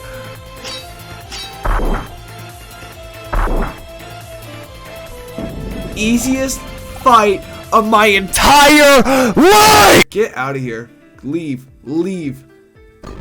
Walk of shame. Anyways, we walked out of the last resort right after a bit more gambling. Aubrey and Hero talk about how they have no idea how they signed the contract, but they had a dream of them falling down an endless black hole beforehand. Huh. As we walk around the underwater highway, we come across Sweetheart again. No fucking way. She tells us that she broke up with Captain Spaceboy again. And that she's just gonna go make a husband instead of fighting one. So obviously we're gonna follow her. We walk around some more and find— holy shit, it's Snaily! I thought he died from the show! He asked if we could help train him by fighting him. I say yes, and then we beat the absolute shit out of him. We walk into this cave and then walk around for like 20 minutes and then find nothing. Okay, quick side note. During these like final recordings, I was super sick, and at this point, I just wanted to save and get off, but Mari hasn't been around for the past 30 minutes, so I haven't been able to save yet. And then we see Sweetheart glide over this ravine. We find Captain Spaceboy in the submarine, and he's bitching and moaning again that Sweetheart left him, but I promise it's not that important. We've been over this before. Anyways, we fight Snaily again and beat the absolute shit out of him. Then I walk across this pirate ship while accidentally hitting everything in my path. And when I make it across, Mari is sitting right there. But there's Snaily again in its final form to come and cock block me when I'm 2 seconds away from being able to save. But who cares, because I won without casualties anyways. Well, besides my sanity, because it's been about an hour since I've saved. But right after Snaily, I booked it up to Mari and I finally got to save. Thank God. Look at from the last save. It was an hour. It was an hour between saves. Jesus Christ, dude. So after saving, I walk around a bit more. We're in rock bottom.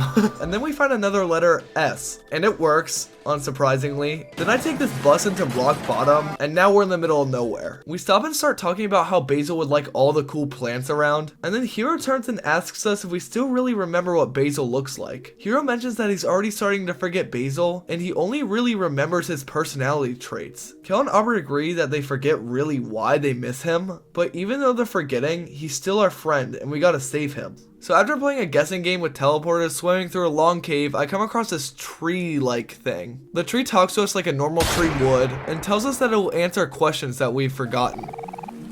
What did I choose? We have 3 options. Where's Basil, a cat, and white space. What is big yellow cat? Honestly, I was stuck between the white space and Basil. But I think Basil is way more important than whatever the white space is, so I chose the big yellow cat. The tree tells us that Basil is no longer in this world, which I'm assuming he's meaning the dream world, and was reborn elsewhere. A string of fate ties me and Basil together, and he can't leave this place alone. And to retrieve him, I have to remove myself in a way that is natural for the dream world. So is this all a dream? You have to be fucking with me. We also learned that the white space is basically nothing. It just exists. The tree offers me a sacrifice of something, and instead of making a decision, I just let it up to fate. Flip a coin. Heads. I guess I gotta do it. Okay. We come across this hanging fruit, and I think we all know what this is. But when I walk up to the apple, it turns into Nardson. It's Nardson. I knew it. And then it gives me another option, so time to flip a coin again. Flip a coin. It's heads this time. Oh, well, that's unfortunate.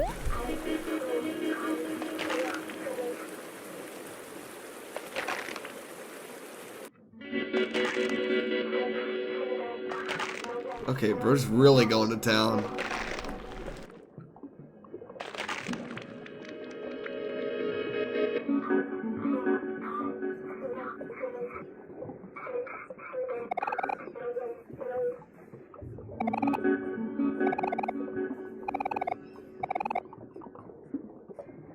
I come back, and the tree is completely dead. I really don't know what the right choice was, but I guess let's hope I made the right one. I come across this whale named Humphrey, and we figure out that Sweetheart's inside of him, so we decide to join her as well. We're inside of Humphrey. We take a raft around Humphrey, and apparently we're supposed to find another key card. We take this tube to the next room, and Ew, I don't know who this is. There's a bomb. There is a bomb. Hey, look, it's Mari. She tells me it was a great idea to have a picnic inside of a whale, and then I leave without talking to her. I have to complete all 3 puzzles to defuse this bomb, so obviously I start with the hard difficulty. It pops up with this machine, and then a teleporter opens. Then I come across this.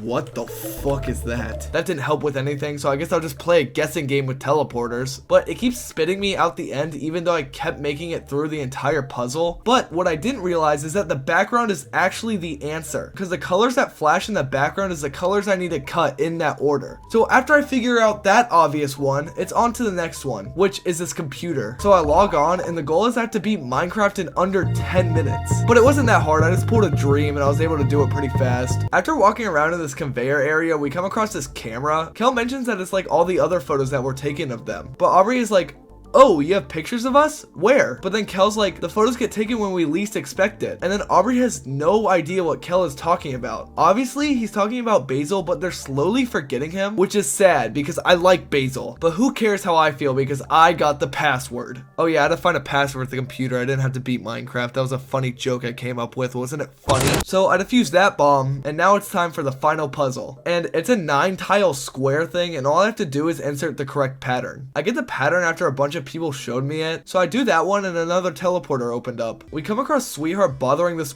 woman, but we figure out why after she reveals her new invention. Damn, she's speaking facts though. Obviously, this is Sweetheart trying to marry herself. If you remember that, Sweetheart hates the invention, so she storms off not paying the woman for all her work. We come out of this hatch and ride another raft to a different part of Humphrey. We walk into this room with a bunch of failed weird experiments. No, it's everywhere. I get stuck on this part because there's no bridge for me to cross, but after about 10 minutes of walking around doing nothing, I finally realized that all I needed to do was hit this other bridge. We walk into this next room and we find Basil's flower crown all beat up on the floor. Aubrey is sad that all the flowers are beat up, but she doesn't know who it belongs to. Basil. Hiro even says no one would want a beat up flower crown like that anyway. What the? Okay. I guess I'm in the worst mood ever now. I come across another experiment in this test tube. Oh, look at the little cat. Look at the cute little chubby cat. What? Okay, well, I guess... What the fuck? I mean, there's no point in aggravating this thing. Uh-oh.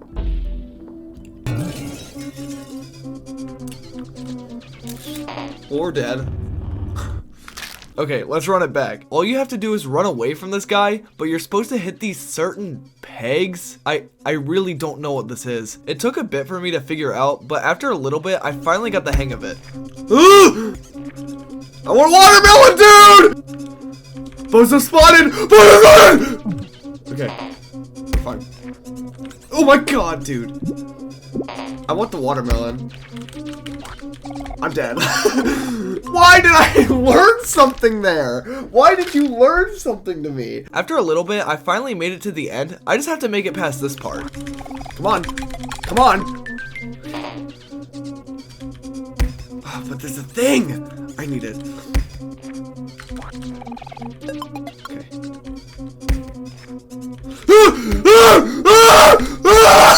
God, you suck. This game sucks. Why? Okay, like the 8th time's the charm. Go! Dude, this sucks. I actually don't know. This is so hard. Why is this the hardest thing ever? Okay, listen. I keep getting the melons because it makes me feel good that I'm not missing anything. But does it make it harder? Yeah. But will I feel better about it later? No. Because I didn't get a single thing from the melons. After making an optimization route that no one has ever seen before, I was absolutely ready to destroy this cat. I optimized it to where literally fast as possible.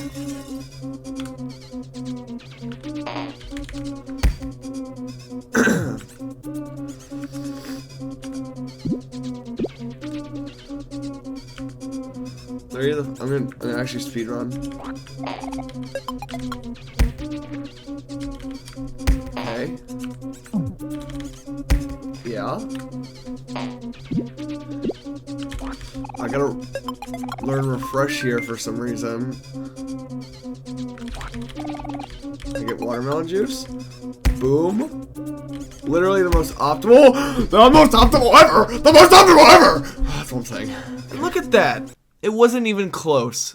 We find Sweetheart bothering another lady and... Holy shit! She made an amalgamation of Sweetheart, and obviously since Sweetheart isn't nice, she doesn't accept that one either. So she leaves again without paying, and it's on to the other room. We have to gather a bunch of little Humphreys and make a little bridge. So after being forced to talk to Mari like 5 times... Oh god, this is the worst. I just want to turn. Like I'm pressing up. God, do you want me to go that slow? I mean, Jesus. I come across this part where I need to take this raft and gather the other Humphreys for the bridge I just mentioned 2 seconds ago. We get them all, make the rest of the bridge, and now we go to a room with a bunch of food that's falling out of the sky. And hey, look, it's that big mole from earlier. We take our raft down this dope-ass water slide, but while I was going down the water slide, I caught a little glimpse of the letter U, so I had to grab that as well. But it didn't even matter because I don't end up using it anyway. Awesome. I talked to more Humphreys to ask them to make a bridge for me. They so kindly do, and now I'm able to cross them. I come across Sweetheart again bothering yet another lady, and hey, this one looks pretty good to me.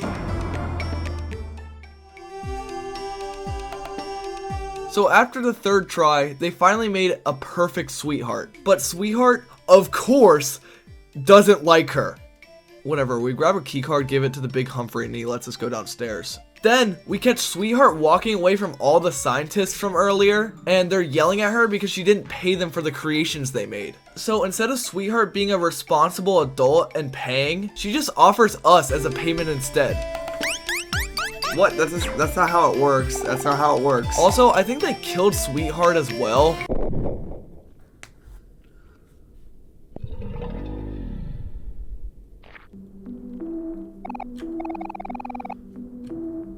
Disposed of? I'm pretty sure that means killed, but what do I know? The scientists then come ask us to pay because the literal children are responsible for 1 bagillion billion clams. What the fuck? Okay, hold on. What the I thought she was naked. I was like, what the fuck? I'm gonna be completely honest, not much happened during this fight. Well, because it's an RPG, unfortunately. Humphrey gets hungry for clams and no one has the money to feed him, so we gotta get the frig out of here. Holy shit. We try to make our escape, but the way we got in was using Humphrey, and we're kind of inside Humphrey's, so we're kind of screwed. I mean, we're not dead. Man, I never wanted to come to this, but we gotta beat Humphrey. After beating him up a bunch, he combined into a big Humphrey, and now the fight's a little bit harder. And then we got eaten. So I hurt him, and we get eaten again. Rinse, repeat, and wow, we won. Kinda. I'm assuming we use Aubrey to hit that one thing, so we one-shot him, and then we get spit out of multiple Humphreys. And hey, look, 2 letters. And that's lucky for me, because I needed both of them. After I collect both the letters, I only have 1 key left. And it's C. Oh, look at that. Everyone forgets that we're trying to save Basil again. Great. This also proves that I'm the biggest idiot of all time because I thought the word was going to be blank and it's black. So, cool. I jump into this whirlpool that Humphrey left behind, and then some random voice starts talking to me about how I seek the truth and how my journey is nearing its end, as well as it saying no matter how many times the path is concealed, the flower boy will always find it, and Mari will always guide me to it. They're the only one who know and has carried it with her to her grave. What? I'm confused. Shut up! It says more things like, I couldn't bear to see Mari die again, and that's why she's here on the picnic basket, yet it's her nature to leave and protect. I make it to the end of the cave, and I come across a window and curtains, the same one Mari went into earlier. Okay, I think what it's talking about is that, like, I think obviously it is a dream world. I think that's one thing. And then it's also like talking about how we forget about Basil because we're slowly forgetting about him, basically. But we can see Mari because she was our sister and we wouldn't want her to die. Yep, makes sense to me. The final thing I'm told is that the end of our journey will lead to suffering, but I need to face it, or I can't continue. My dream form is evil as well, even though it hasn't shown it, and I won't see it until I fight it. Yeah, so to sum everything up... Huh? I walk into the ghost dude and it teleports me back to the little dream space. So my goal now is to find the final letter. And where's that exactly? To be honest, I don't fucking know. So I think the best place to check is Basil's house. So we walk down there. Fuck. I completely forgot. Oh no. Oh my god. This definitely had something to do with it. Oh, it definitely did. They're dead. It doesn't even matter. I make it to the end of the path, but every time I try to walk into the next area, it takes me to the hangman screen, so I can't go that way. So after a while, I found a train station, and I didn't even know this thing existed. But before, I was exploring and... You're not playing a KK Slider song. You're the fucking worst. And I can't move.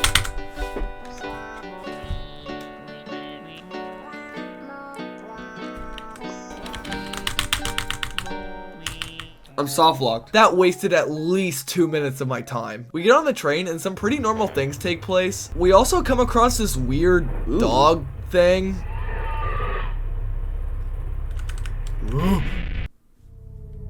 And it starts talking to me. It just says, Nartzen. Nartzen. I'm sorry. Well, I mean, it's okay. I guess. We walk into the orange oasis, and I walk around the entire area without finding a single thing. I swear to God, I walked around for like 30 minutes and found nothing except for this. I finally go into the big building called Dino's Dig, but all it is a stupid mini game where you dig holes in the ground. Every spoon has a total of like 10 digs, but you can get dino bucks from the holes to get better spoons. There's 4 levels to the building, but you need to dig up a keycard to move to the next room. Okay? Okay. Also, every time you run out of digs, the gates that you open with the keycards close again. So basically, you have to be the luckiest person on planet Earth. While digging, I found something really important. Holy shit! I've been waiting so long for this moment. The game could literally end right now and I would not care. Anyways, we all assume that the final letter is on the 4th floor, right? So my goal is obviously to get up there. But what I did not expect is how hard this was. Every time my spoon died, I had to restart all the way from the beginning. And about 45 minutes later, I finally made it to the top and found nothing. After digging, I found this little rain town and then wiped out the entire population. I just wanted to mention that. I get back on the train and it's back to searching for the last letter. After like 30 more minutes, I finally found another blood trail. It leads to this ladder, and since I'm not scared anymore, I'm able to climb it. I walk onto this floating island, and I finally found the last letter.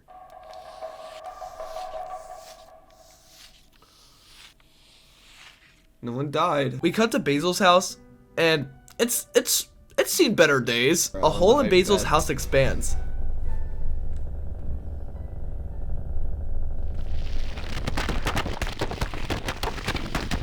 There's that fucking thing again. What is that? I jump in the hole that the letter left behind. I come across this dude chopping down a tree with a noose on it. He says, "Stay away. You aren't my son."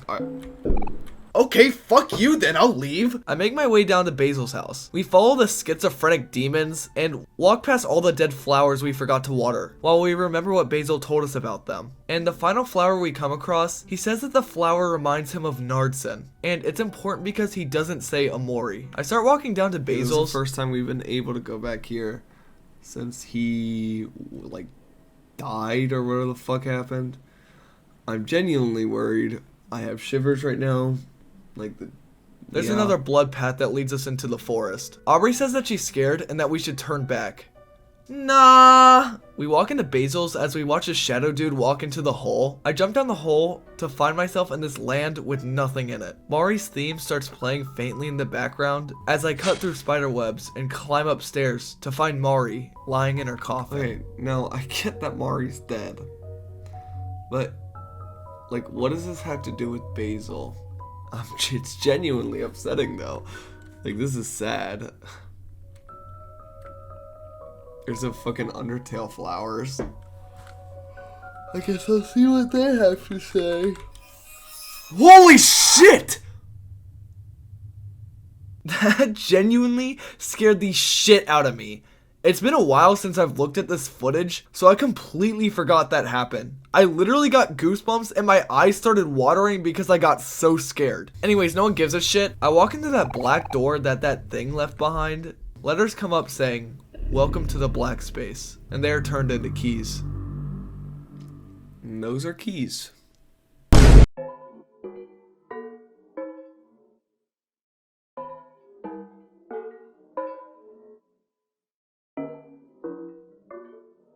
So the black space is a room with a bunch of doors. I pick up a key and choose a random door to go into. And Door? I kind of regret going in here. some stranger tells me he can see who I really am in these rooms. He asks if I made the dream world to protect or hide this place away, and that it's become more powerful than me. I walk through this really normal room and come across another key. I use that on the next door and There I am.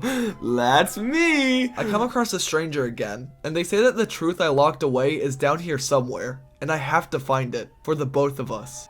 Now, is this Nardson or is this Basil? Yes. Basically, all these rooms are trippy as fuck until I find the key at the end. I'm still gonna go through all of them though, so who cares? Next room. I follow this path perfectly to the key surrounded by a bunch of stick men. Every time I gather a key, more things pop up in the black space that were in the white space. Anyways, next room.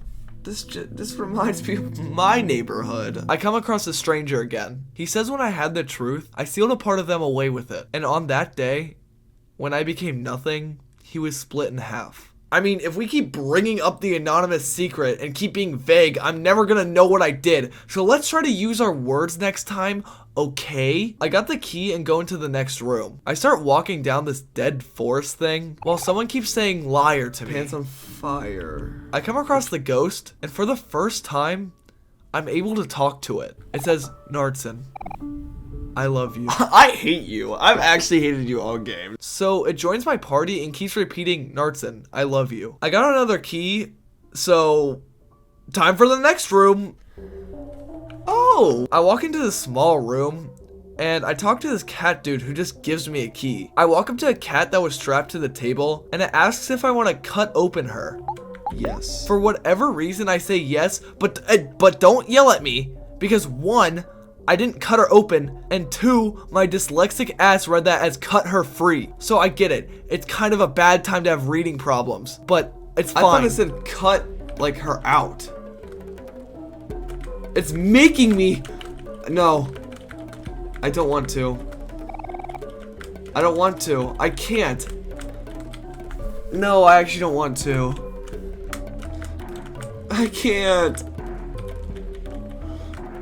Get me out, please. I try to talk to the cat dude, and all he's saying is that she's been very, very bad. After like 8 minutes of mental preparation, I click yes, and it still doesn't let me. No, I don't. So after 10 more minutes of going back and forward, it's finally happened. No! I promise I didn't want to do it. I really didn't. I just need to progress in the game. Wait, what? I can't leave. That cat dude isn't helping either. Let me out. I could have killed myself. No. I killed the cat.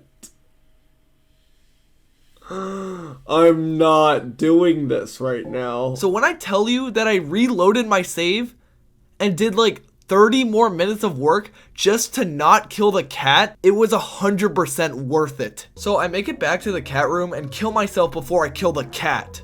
Wow, what an awesome experience. I find Basil's flower crown and then come across Basil, and he follows me while I try to find a way out. No, I really didn't. I walk into this area with just melons, and I keep opening them until...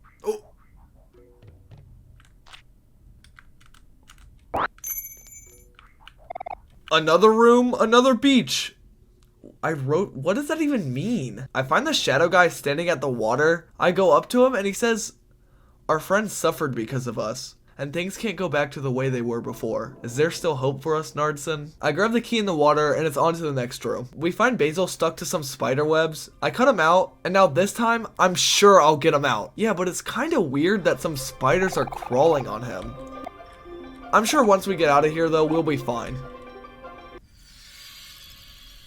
Never mind. I go into this room, find the shadow guy, and he says that if I'm still in there, let my words reach you one more time. I come back to the black space and see a red door with an ominous glow. So instead of going in it, I go into a different door. One with Basil and an elevator. And then another with the shadow saying he waited so long for Nardson to come back, but never did. And then another where I found Basil again, and then he... Yeah. And one final one with Basil in the little dream world. And...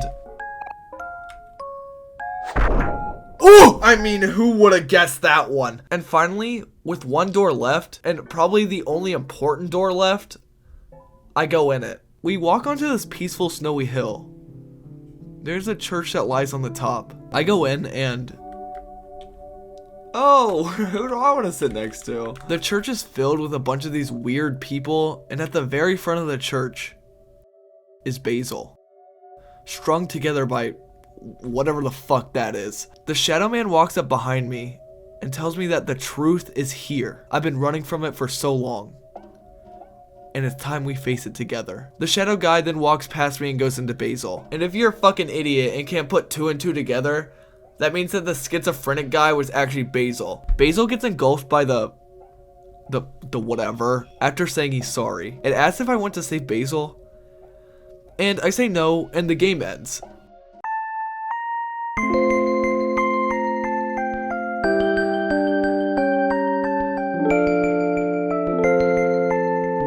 No, like, I'm not kidding, the game ends.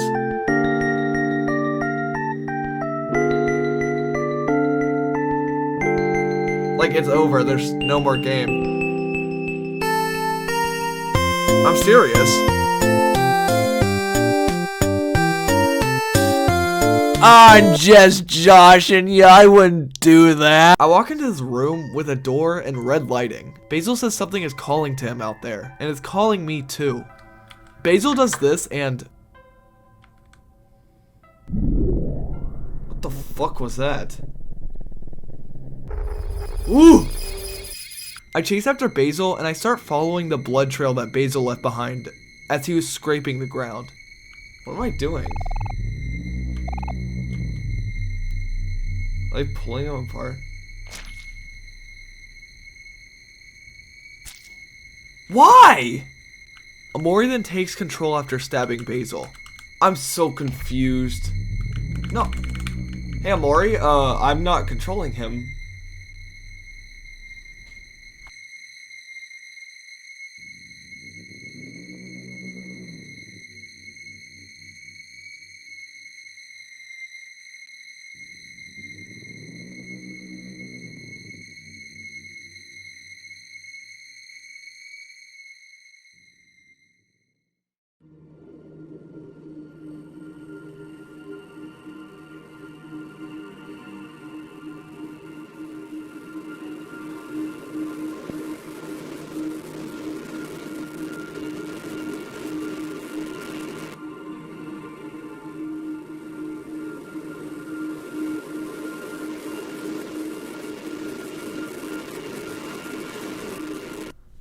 What is going on? I wake up as Nartzen and Hiro is gone. I hear a faint piano playing in the background. As I leave my room, it gets louder. Until I walk into the piano room and come across Mari playing the piano. Right in front of those curtains. Mari talks about how she loved waltzes, and that's why she chose the song for their last recital. But Nartzen hated it because the amount of times he practiced it. When Nartzen got the violin, he was eager to always play with Mari, but it was hard to keep up. She apologized for pushing Nartzen too hard, but she just wanted it to be perfect. They never got to play at their last recital, and asked Nartzen if he wants to play a song with her. Let's get a shit out of me. Hiro came in because he thought he heard music. He talks about how it's really hard without Mari, and he doesn't understand why she chose to leave them the way that she did. Did she kill herself? Hiro says he'll meet me upstairs. So I leave the room and start walking upstairs. I go back to sleep and one day left. I've confirmed, I'm like 90% sure the Omori thing is a dream world. Jesus Christ, dude! The next day, I wake up and apparently Hiro cleaned everything in my house. We hear a ring on the doorbell and we go check who it is. And it's one of Aubrey's loser friends. She tells us that Aubrey isn't answering her door and they're worried about her. Hiro said we should go and check on her, and since Hiro is such a cool dude, we listen to him and go and check on Aubrey. Hiro knocks on the door, but there's no answer. So Hiro just opens the door and invites himself inside because who cares, I guess. This house is in tip-top shape. I climb up the ladder to see Aubrey, and she's very upset that we just let ourselves into her room. Understandably so, Hiro calmly asks Aubrey what happened yesterday, and then Kel turns the situation to 100 by screaming that she pushed Basil into the lake and he could have drowned. She said that she didn't mean to and she just wanted to push him away. Kel also says that she stole from Basil. Aubrey says it's none of his business, but obviously it is because Kel, Aubrey, Basil, and everyone else were friends before Mari died. Hiro notices all the missing photos of Mari in Aubrey's room. Aubrey says that it doesn't matter that he found them because all the photos are gone. But then we tell her that we just dug through her trash to get the album back. Hiro puts a photo album on the ground and says let's put all of them back. So I find all the places for the missing photos and we complete the photo album. Almost. There's still one missing, but no one knows where it is. We look through the photo album again and we just have such a good and wholesome time. We also learned that Hiro and Mari were together before she died. And with my mood boosted way up after looking at a bunch of fictional characters' lives, everyone apologizes to each other, and Hiro has a good idea to tell Basil that we got all the photos back, well except for that one. So we make our way to his house. Basil's whatever she is says that Basil isn't home, and that he's in the hospital? What? Okay. Holy shit, they were trolling. He's in the hospital visiting his grandma. I don't know why she phrased it like that, but whatever, man. Hiro says that we should hang out at Nartzen's until Basil gets back, and that we can visit the treehouse later. We walk back to the house, and Hiro says even though we went through hard times, he's happy we're still able to be friends, and we'll face this together. Can we get Basil? Kel volunteers to go into the treehouse first, and we follow. I'm gonna go get Basil. Stop. God, you fucking hate this game. I didn't want to leave yet. We're missing someone. We're missing Basil. God, I hate this game. We come across a stump. It's a little stump. Hiro says this is where Mari... Everyone talks about how they remember that day perfectly, even if it was a long time ago. Nartzen and Mari's recital was that night, but when they got home in the evening...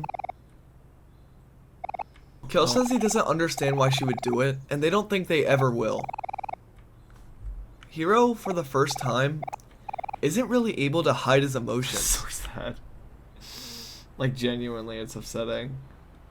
You're the worst, Hiro. Let me go get Basil. Like, I want to. So we keep moving on to the treehouse. Inside it, it looks exactly like that dream world where everyone hung out, which makes sense. Nartzen finds the last photo, but then... I'm gonna cry, dude.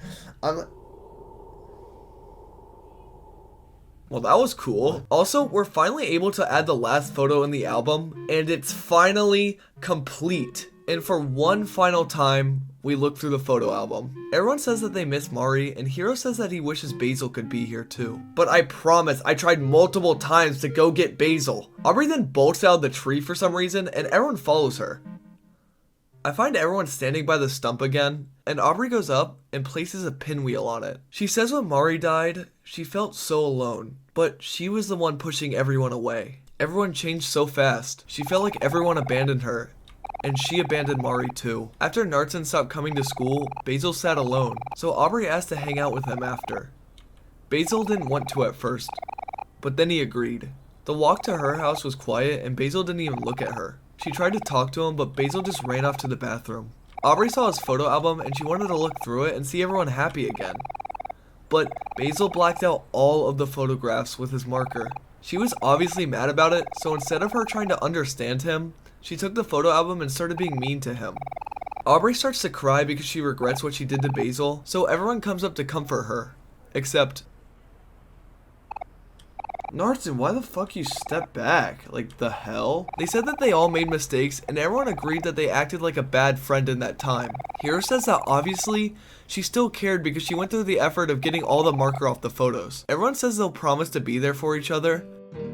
Then we all do a big group hug. Aw, how sweet. We all say we should go apologize to Basil, and that he probably needs us the most. I'm gonna cry because I'm gonna get back to Basil's house and he's gonna be dead. We walk to his house, and Basil's lady friend tells us that Basil isn't talking to her. We say we'll try to talk to him, so we go inside. He's gonna be dead. He's gonna be dead. Hiro knocks on the door, and he doesn't answer. He's dead. He's dead. So instead of Aubrey apologizing to him face to face, she just apologizes by screaming it through the door. We ask What's-Her-Face if we could spend the night because we're not gonna leave Basil alone, and we all hang out until everyone falls asleep. I'm upset. Like, genuinely.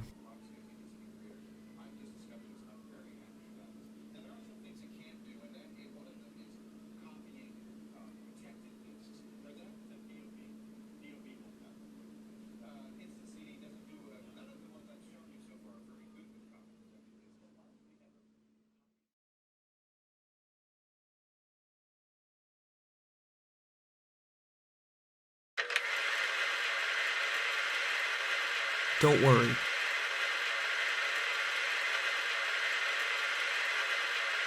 Everything's going to be okay.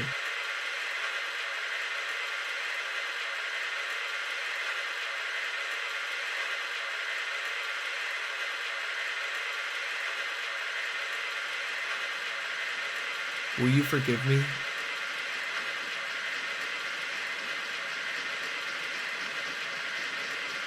My best friend.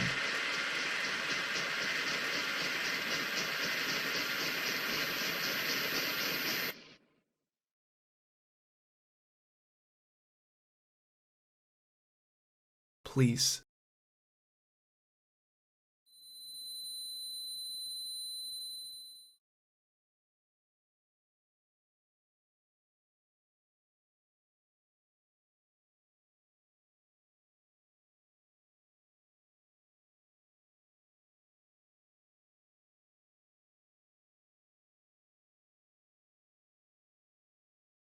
I wake up as Nartzen in the white space, and I come across Omori. Ooh, I don't like how it looks at me. That's weird. I destroy the white space's light bulb, and I come across this room.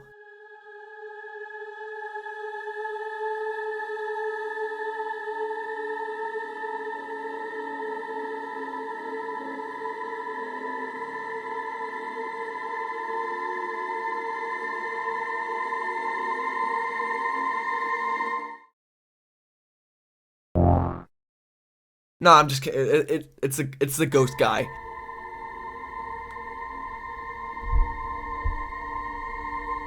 Unknown looking ass.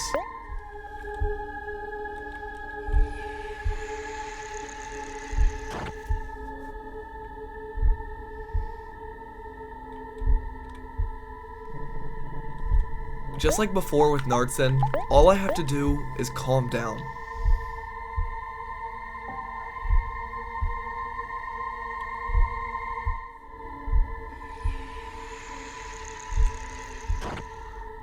It keeps trying to make me afraid, but all I have to do is calm down.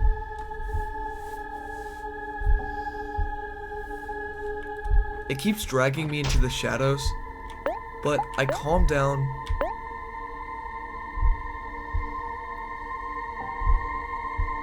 and focus. Don't forget that one. Oh yeah, persist.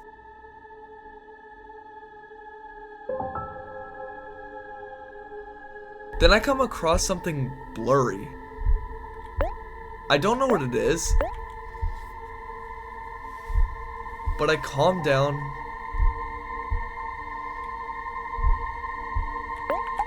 I focus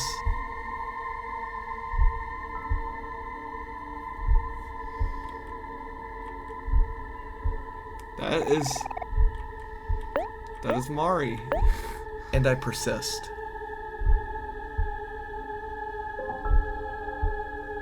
I think that is Mari. My lungs tighten up. I just have to persist.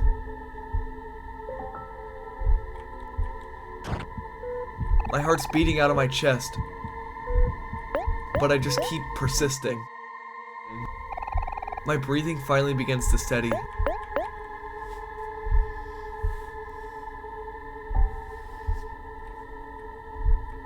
My heartbeat begins to steady until I'm ready to overcome.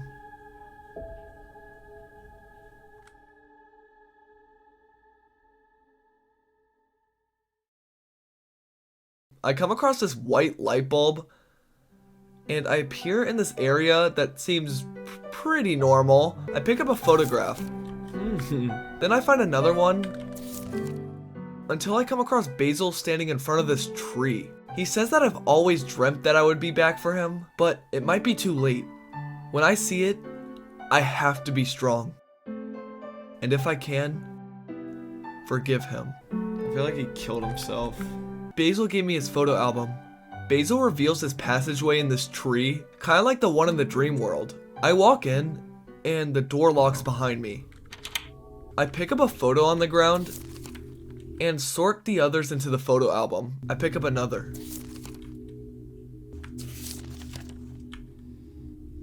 Everything disappears.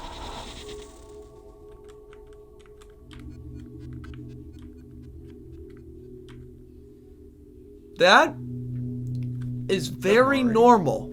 I walk into the next room, and most of the people are breathing steadily. I pick up a photo, and people start to disappear. I pick up another one.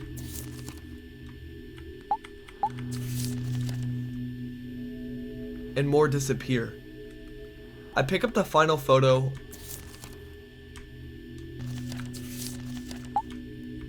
and the music stops.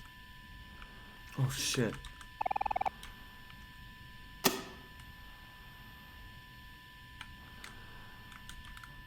I'm in my house now with a giant set of stairs. There's like an octopus at the bottom or something, and Nartzen starts to bleed. I'm bleeding? What the fuck is that? I don't even know what I'm looking at. I start to walk down the stairs. I keep walking. I find a photo. Holy shit. Okay, well that was me and that's I gotta be teleport into Mari. another room. I already know. I pick up a photo. That was me. Basil says everything is going to be okay. I click on Mari. She isn't breathing. It's Mari. Today is the day of the recital. Narson is bleeding more. I'm in another room, and something is preventing me to get to that thing in the middle. That has to be Mari.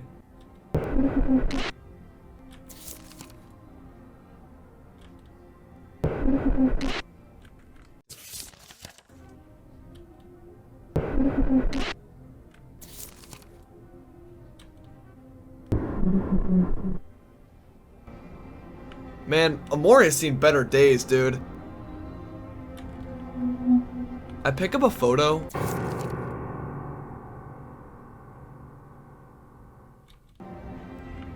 Did I kill her? Did I kill Mari? I pick up another photo.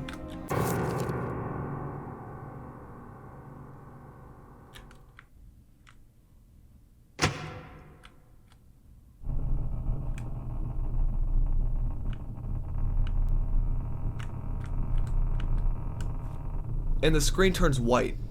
Did I kill Mari?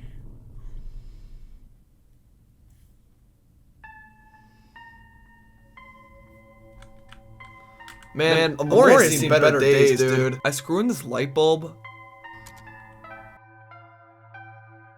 Man, Omori has seen better days. I pick up this photo. Did I? Why? I'm assuming it was on accident. Man, Omori has seen better days. I sort out more photos. There. I find another. Well, that's not a good sign. I don't. And another. Yep, I fucking knew it. God damn it. And another. Okay. And another. I keep walking until I come across this tree with a noose. Fuck. Fuck. And the final photo is laying right under it. I go pick it up.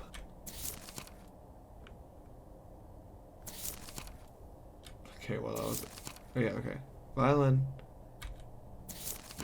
Mari's talking to me. I don't know if it's because she tossed on the violin or something. I don't know if she grabs me or I hug her. It looks like I push her right there. She falls. I go down and check. She's in pain. Is this me carrying... Is this Basil and me carrying her body up? So I'm holding her. I'm grieving. Basil's like, what the fuck? I'm crying. I'm not waking up. I'm looking at her. Basil's like, where are we going? Because I'm right there. I just understood what just happened. I just understood everything. I literally... Hold on. I just understood everything and I actually just started crying. Hold on. Oh my god. Oh my god. Oh my god. That's really upsetting. I'm not... That's why I chose this. And that's Mari. That's Mari. Mm-hmm. And that one eye thing, I guess, is just what it looked like, I guess, because I guess it looks similar. I wake up I mean, obviously, how could you not fucking wake up after that? And I go to Basil's door. It asks me if I want to save Basil.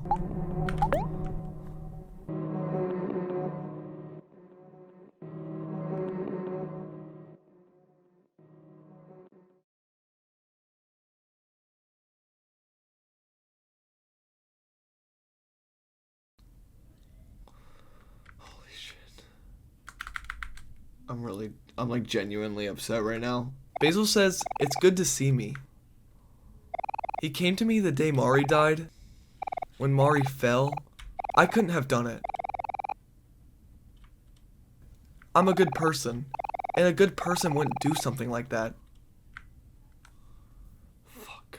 God, dude, I'm actually upset. I finally came back for him, but tomorrow I'm going away. Basil yells at me saying, how could I do that?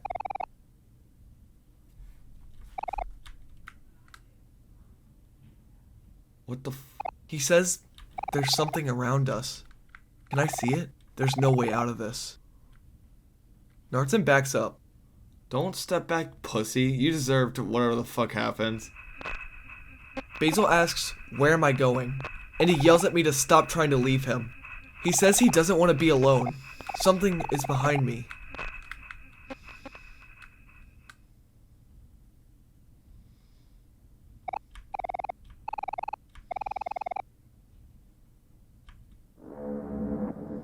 When something killed Mari, when something blacked out all the photos, he didn't say anything. He didn't want people to think it was me. Basil says he'll save me.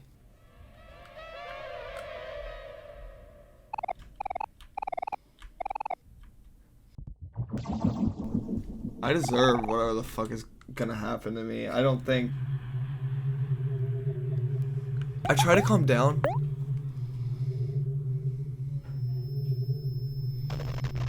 But I'm not able to.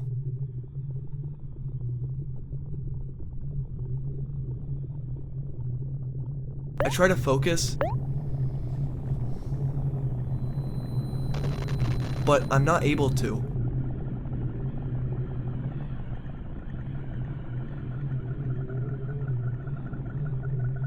I try to persist.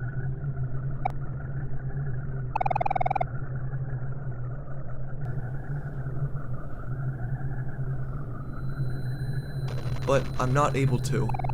The only thing for me to do is attack Basil. I can't run. I keep attacking Basil. Even though I don't want to.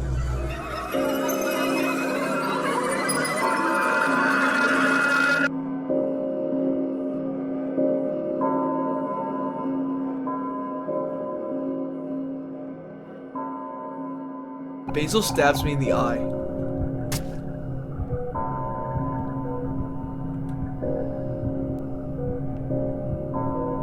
Kill me. What the fuck just happened to my eye? And I faint.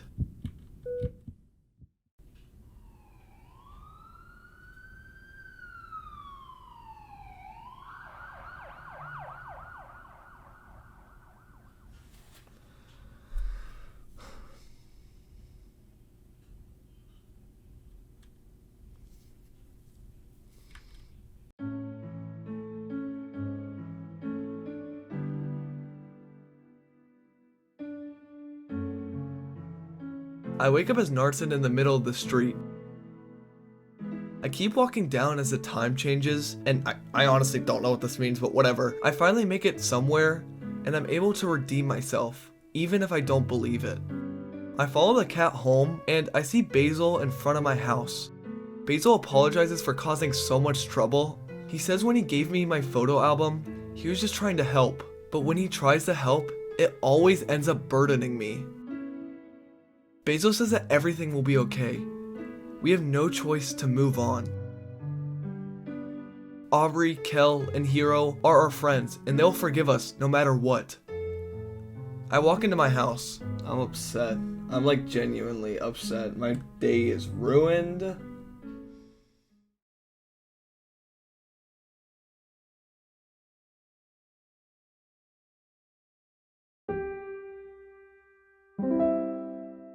I I hear a faint piano playing in the background.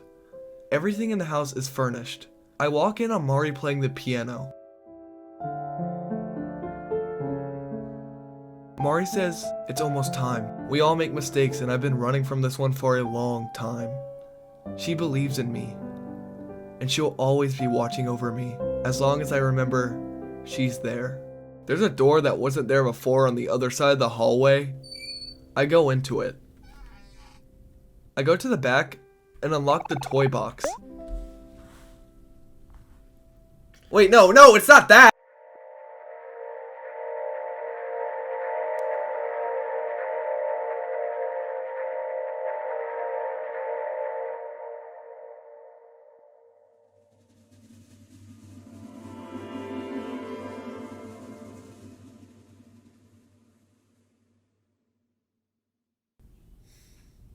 I pick up the violin with long strands of black hair entangled in it, and sheet music that's torn and wrinkled by blood. We learned that the piano had the word Omori on it, and that's where the name comes from. I just wanted to say that because I thought it was cute. Omori. Anyways, when I leave the house, I walk into the street and a spotlight shows up. I walk in it, and it shows a past memory of us all hanging out. This happens multiple times where I get to see all of us hanging out as a group, and when Basil took the photos. Every time I leave the memory, I remember something about Mari or the group, and the violin mends a part of itself back together. Each memory is actually really sweet, with the final memory of me getting the violin for Christmas.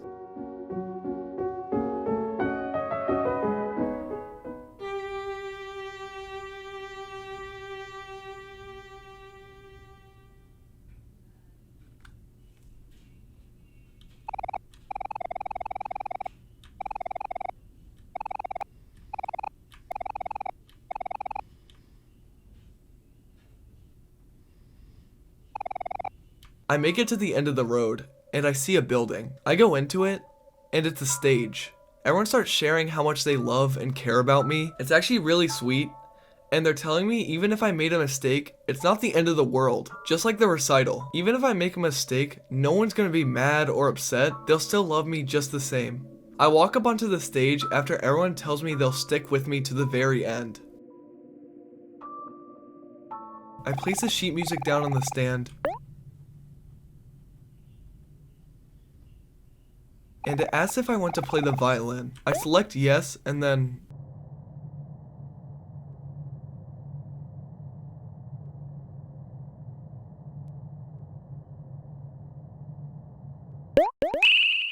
it pans to me on the stage.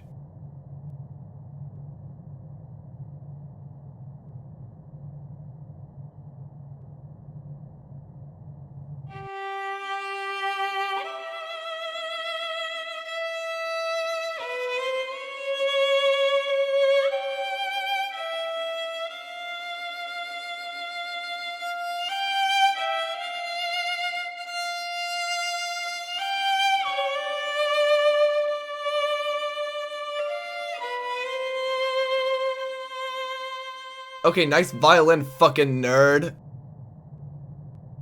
Shit, I didn't mean it. It was really good, I'm sorry. Nartzen wakes up in the white space and Omori is there.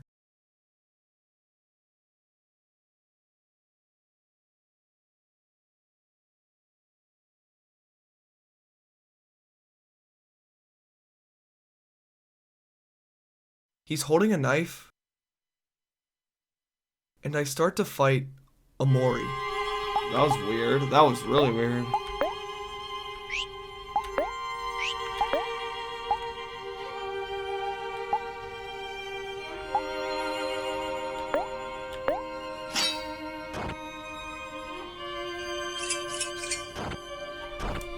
It's back and forward of me and Mori attacking each other, and Omori reaches the last bit of health.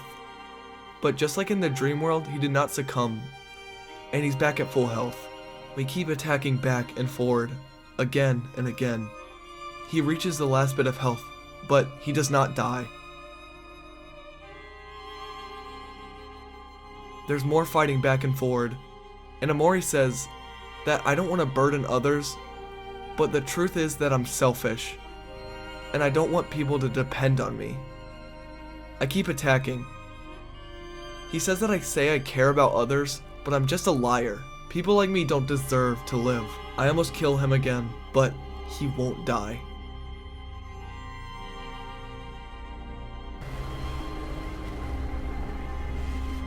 He keeps attacking me, and he's too strong to where I can't even get an attack in. I finally almost kill him again, but he won't succumb.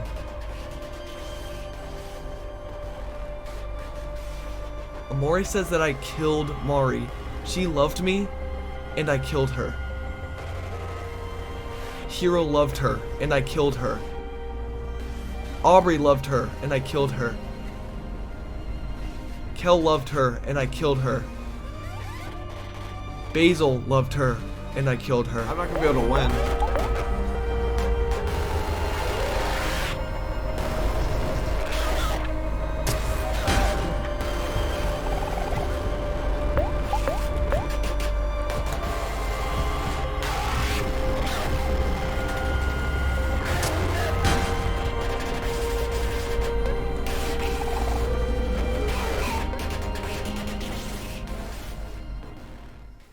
I don't think you're supposed to win that. If I see a game over screen, I'm gonna be pissed. Well, Yep, so I had to restart the fight over from the beginning again. Just kidding, I was supposed to die there. It was a scripted death. The game over screen asks me if I want to continue. Give me a few days to think about that. I'll come back to you.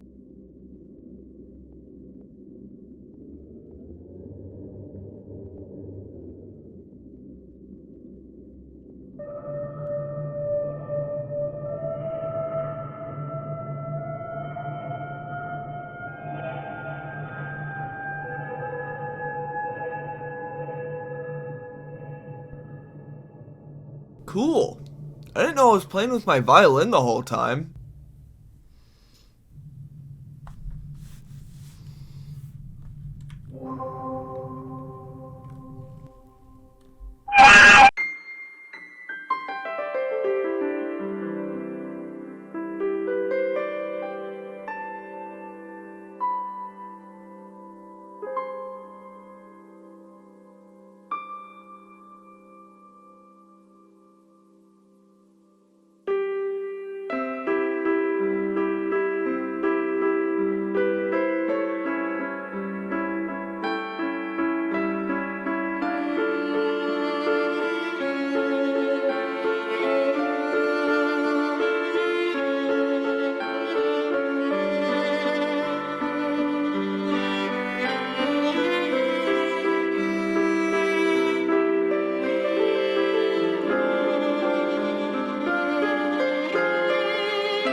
With the dream version of myself killed, I'm now back in the white space, and there's a door. I walk into the door after Omori does a little bow.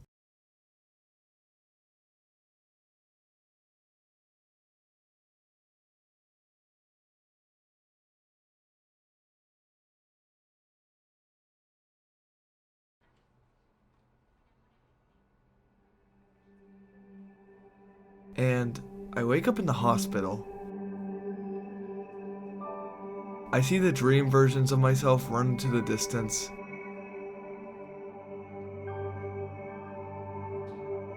And then the shadow of Basil walk in the other direction. I decided to follow Basil's shadow schizophrenic thing and walk into the room he's in. I see everyone surrounding Basil.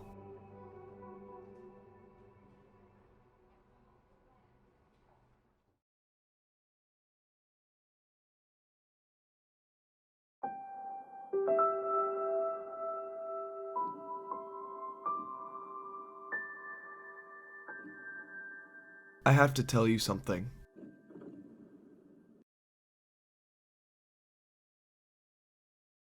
Man, imagine that crazy conversation. I actually killed my sister, and then I framed her that she hung herself.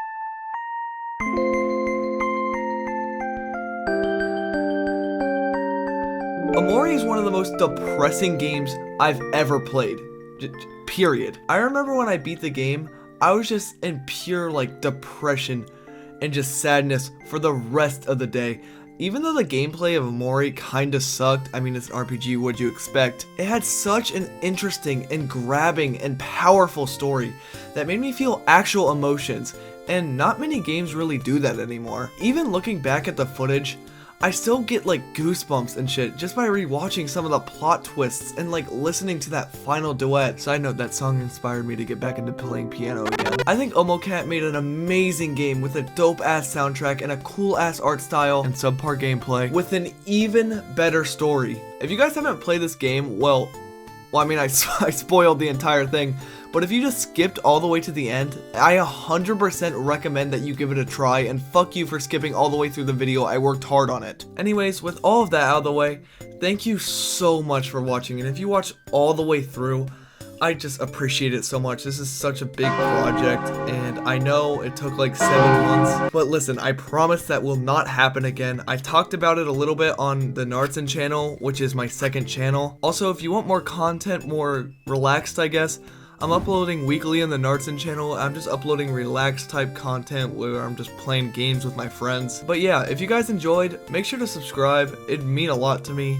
And thank you guys so much again for watching. I can't preface it how much it means to me for you guys watching stuff like this. Anyways, this is Ray Burnson, and I'll see you later.